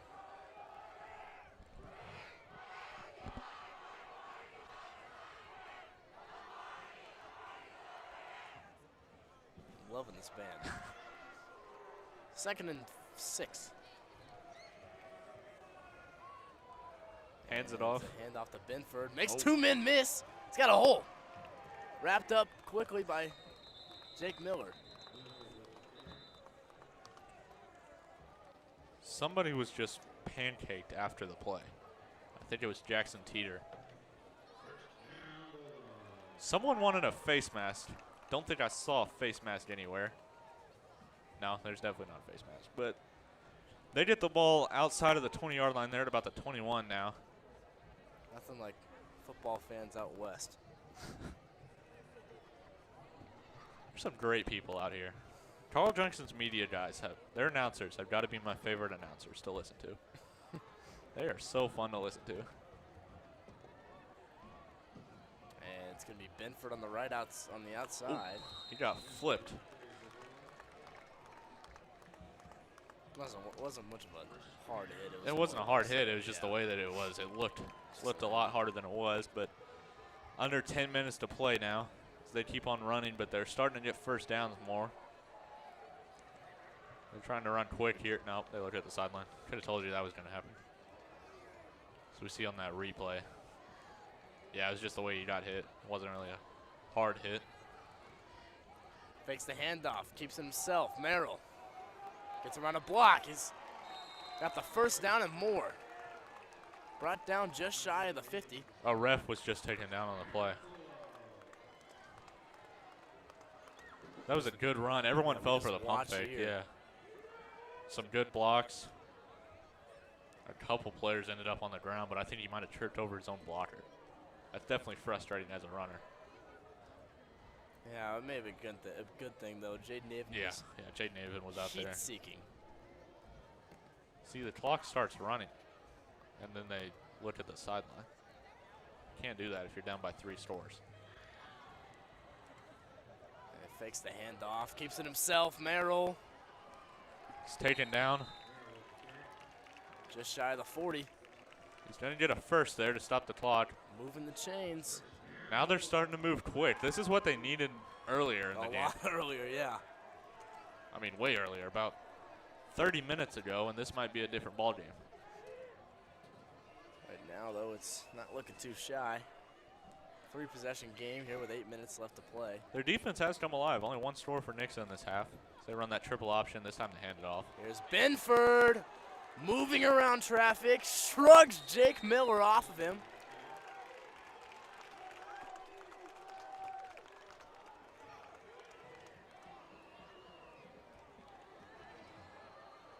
And it's going to be a timeout for Nixa, and they definitely need a timeout here. Their defense has not been able to get a stop on this drive as Carl Junction's been driving at will, and they've been running it. They haven't been passing it, so they haven't really had a chance for a interception like they did on the last couple drives.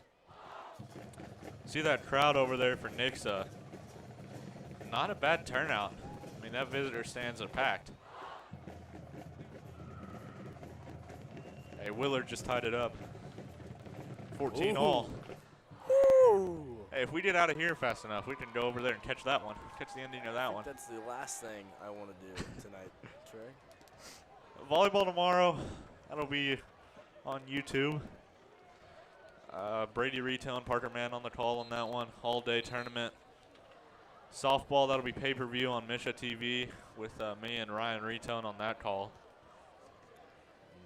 Big day for Nixa Sports tomorrow as volleyball's looking for another tournament win, and softball's looking for their first district championship and in a while. I don't know when it was. But should be a couple of good games, good matches tomorrow. 1st and 10, handoff, Benford. Benford spins out of a tackle. Benford makes a man miss. Finally brought down. This is wrapped up by Jaden Naven. They took a lot of time off the clock for a loss of 2. He spun out of 1 tackle by John Golson. And then he was taken down by Jaden Naven behind the line. Jaden Naven with the assistance. I can't see who that was. But they lost 2 yards on that one. It'll be 2nd and 12. Benford goes out in pain And Wakefield will head back in. They need, under 8 minutes to go, it's 2nd and 13. They need to get a first down at least. A bad snap, that's not good. And he tries to throw it out of bounds. That's no intentional grounding call. I don't know about that call. There was no one near him. And there's no receivers within 20 yards. I'm not sure how that was an intentional grounding. Well, he's out of the passer box. That's in high school there is not. Or there's There no is passer none. box, no. Interesting. The refs are talking about it.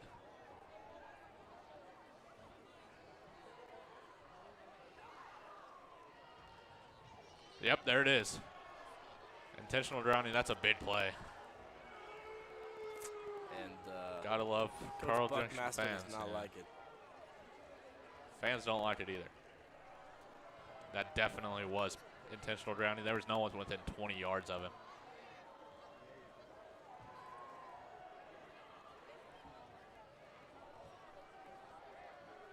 It's a big penalty.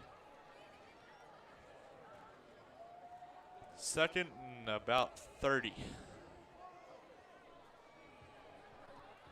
Ball's on the 50. First down is at the 18. Oh, they do not like that call at all. No. 3rd and 32. Didn't think that we would say that sentence tonight. Long ways to go. Trips out left. Merrill. You think takes they're throwing? the Yep, they're handoff, throwing. And it's Jade Miller got a big tackle there. I'll bring up 4th and 16. So they picked up about 16 on that one. it was Dalton Mills, the senior wide receiver, with the reception.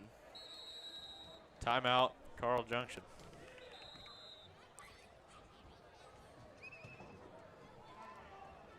Good play, good play there. I appreciate Carl Junction's fight tonight. I do too. They're They have not playing- given up. They're kind playing a fantastic Yeah, game. last year they kind of gave up towards the end of the game. I mean, really had no chance to score, but their offense just wasn't moving like they should have been. And that was after Nixa put their freshman in.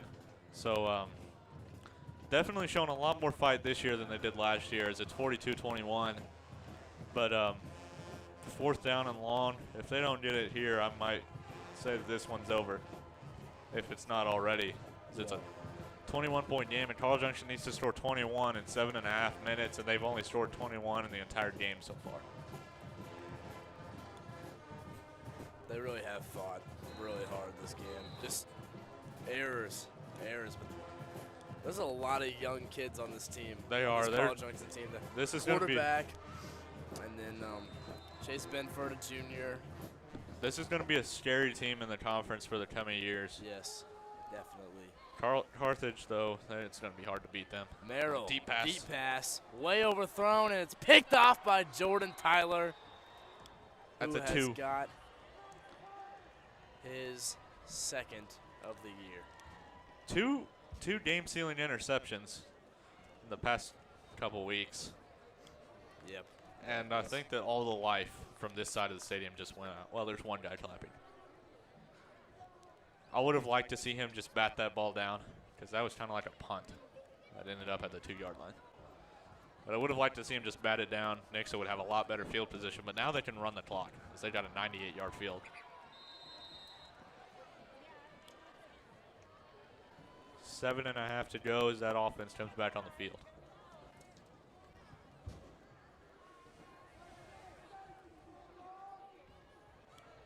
So, pinned back on their own goal line. And off up the middle, it's Hammett fighting through the line of traffic. Gets about 6 or 7 on that play. Still no Spencer Ward, no word on him so far. But now they got some breathing room. 7 minutes to go now.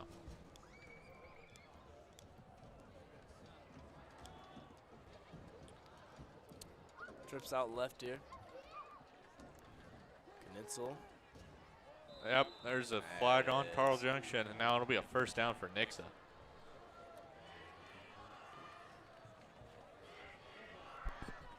I'd like to announce that we are moving away from CityLink TV. going strictly to YouTube, starting with Winter Sports, so people can start watching our games at Nixa Public Schools YouTube channel,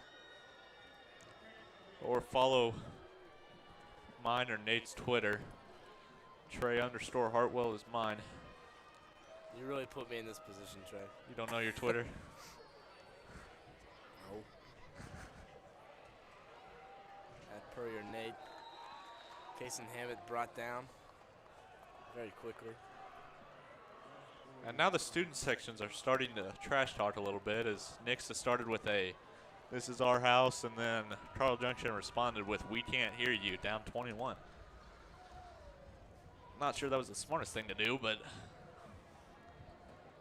good turnout for the students. Little 2nd and 10 here for the Eagles.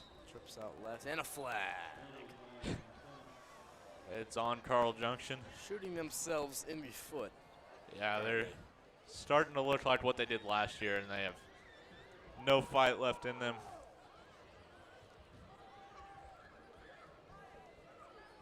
And it's taken about 2 minutes off the clock to drive about 15 yards, and that's what Nixa needs to do right now.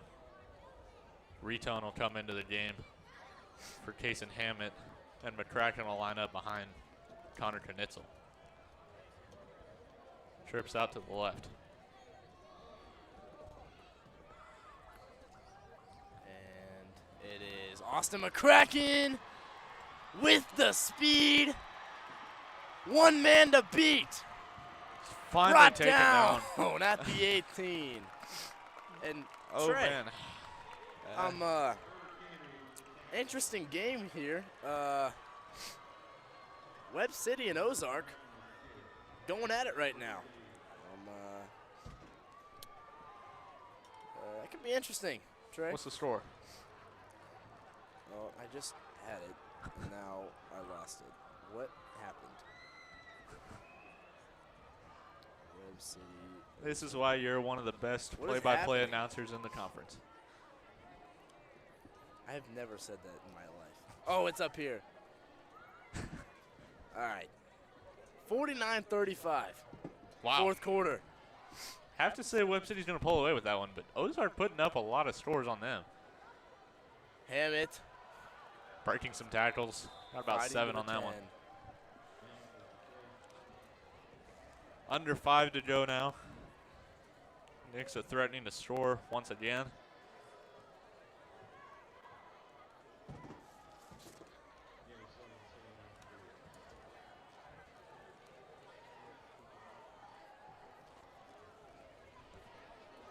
Second and 3. Clock winding down.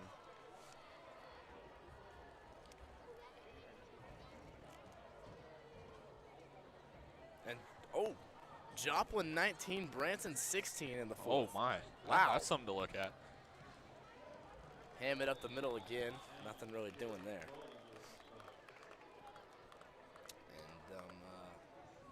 And that's interesting, Trey. We got 2 very close games in the conference right now. That Ozark and Webb City game, that could be big. And that Branson-Joplin game, if Branson comes away with a win in that one, that's huge. I mean, no That one means- really yeah, expected that that. means That means Joplin- Joplin's below Nixa in the district no matter rankings. what, Yeah, I think. no matter what. Because Nixa lost to a Class 6 school. Yeah, And and Joplin will lose to 2 Class 5 schools. If Branson can keep that up, and there's going to be that would no be flag. huge. Yeah, you got to get on that, Trey.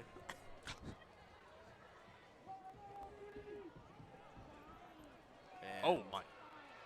They're going to stop Combs at the 1, but I'm not sure that Combs was ready for that pass if we didn't get a replay on that one. There it is. Yeah, we got a replay. They're working hard down to the truck. Yeah, Combs was running like, not sure if he was ready for that one or not. No. But he caught it, got down to the 1. So Nixa's looking like they're going to score with 3 minutes to go. Handoff to John Golson. Touchdown, Eagles. John Golson just scored a touchdown. How about John that? Golson. He just put him in at kicker. Put him and Jaden Avon in. Wow. He's big. And about He's not wraps going it to up take him here. down. Yeah, there's no chance at this point. As Nixa gets above, or they're going to get to 48. Not going to be able to drop 50 yet, unless they get another pick six.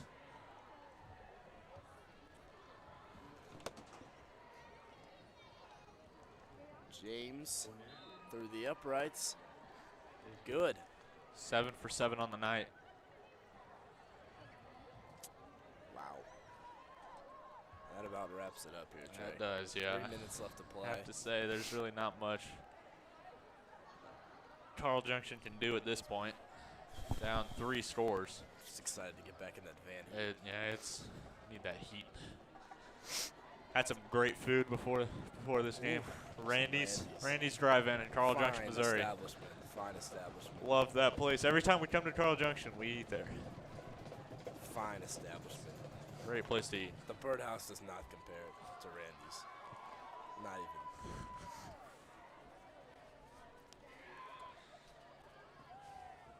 Bit chilly out here tonight.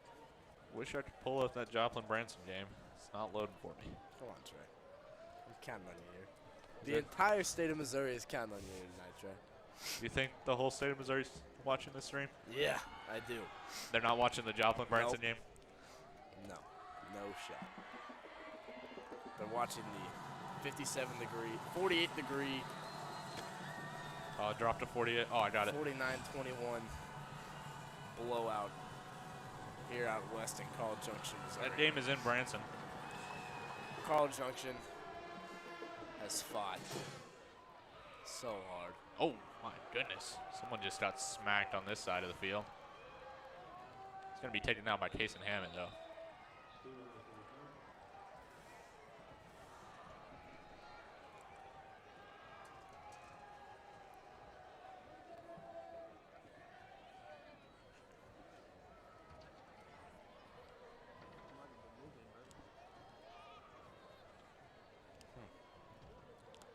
First and 10. Under 3 minutes to play.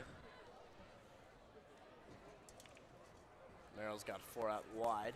Oh, it's not Merrill in a quarterback this time. It's Plankin, who had an interception earlier when he came into the game. You think they're throwing? Rolls out right. He's going to keep it himself. Lots of pressure, and he's taken sacked. down. John Golson got him. A flag? A flag. Face mask. Oh, that's a horse collar. I'm not sure I agree with that one. I didn't even know that was still a rule. Yeah, we hardly ever see that one anymore. Whenever you come out west, though, you'll see some weird calls. Get a replay here. Oh, Yeah, I'd have to say that's a horse collar. Wasn't really a replay. That was more just a picture. And that's just that's enough to see. Yeah, you don't really need to see anything else. Now we saw it again. Wow, it is cold, Trey. It is really cold up here. Need to get back in that van pretty quick. Keeps it himself again. Back. Oh no, And I was looking at the wrong thing. Spin move. Pass was complete to Dalton Mills. I thought that he was taken down behind the line of scrimmage by John Dolson again, but they were playing a replay, and I was looking at it. That's on me. And Ozark scored, Trey. 49-42 late in the fourth. I can't get that game. It's just freezing on me. It's because it's too cold up here.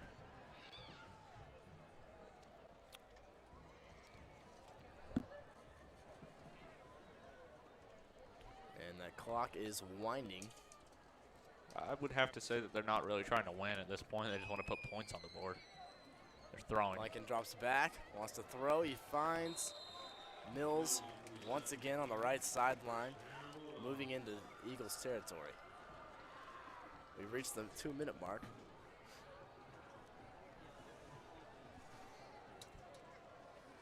So 2 big games in the conference here, Trey. And the district, too. District at this point is more important. Mm-hmm. But Nixa I mean, could that also... home field advantage. Right? Yeah. If Nixa's first in their district, they will have home field advantage for the all 3 whole rounds. districts, yeah. And a big play over the middle.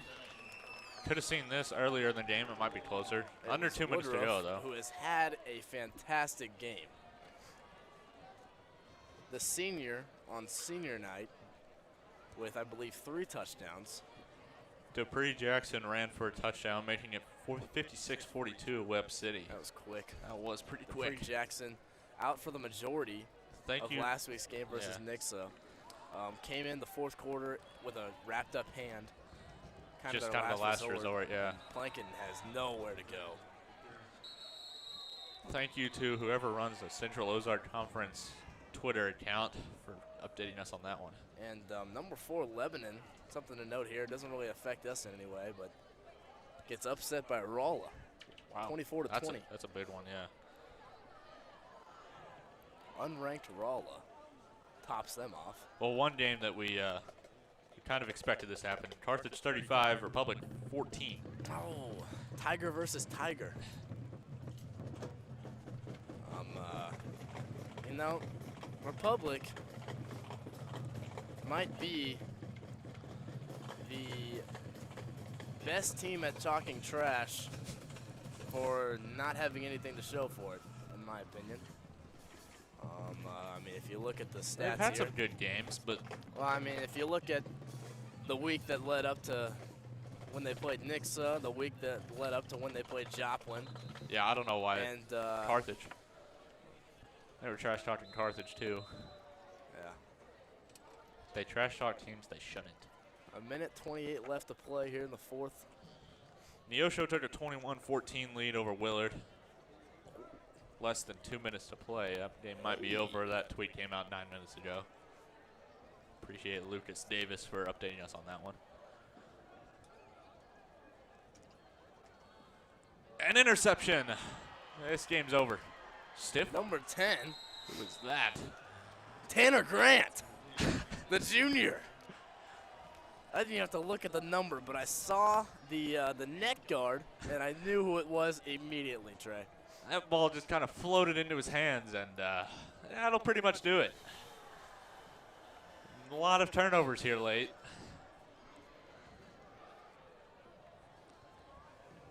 Yeah, that ball just kind of landed with him, and then he's able to throw a man onto the ground.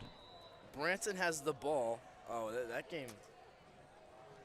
How's that game going? 8 minutes ago, they had the ball on their own 8-yard line with a minute 40 left to go. Can't find that game anywhere.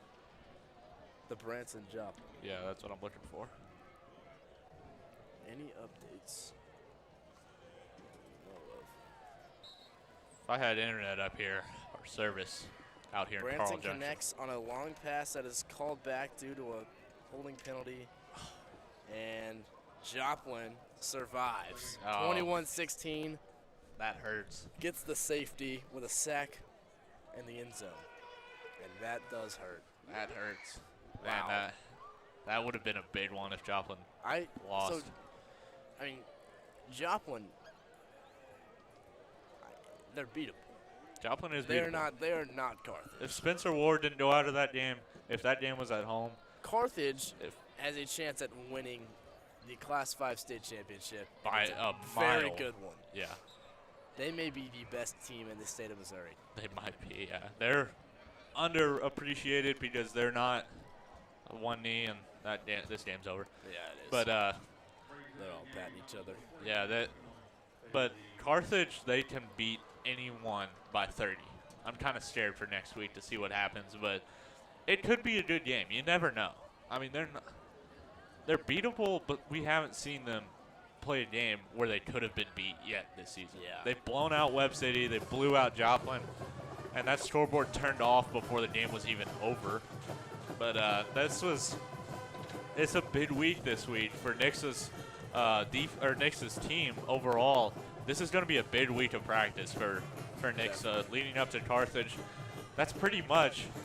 I mean, you can't say that's a conference championship game because Nixa can only want to share the conference at this point. Yeah. But if Carthage wins, they win the conference outright. If Nixa wins, it'll be a tie between Carthage and Nixa. And also, that's a big game for districts because if Joplin loses next week, I don't know who they play, but if they lose next week, I mean, that guarantees Nixa #1 seed. in the district. And Lee Summit North, they're up there too. I didn't see any of that game, but it's very cold up here. It's 49-21 is our final score here out west.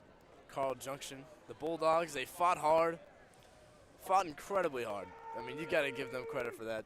Came out firing, really. Yeah. But this wasn't enough to stop this high-powered Nixa team who has a very good chance to make a very deep run in these playoffs coming in the next few weeks. Anything else, Trey? Nope. All right, well, it's time to get some heat on me. And that's all from us. Signing off, Nate Purrier. I'm Trey Hartwell. And we will see you next week at home versus Carthage. Have a good night, everybody.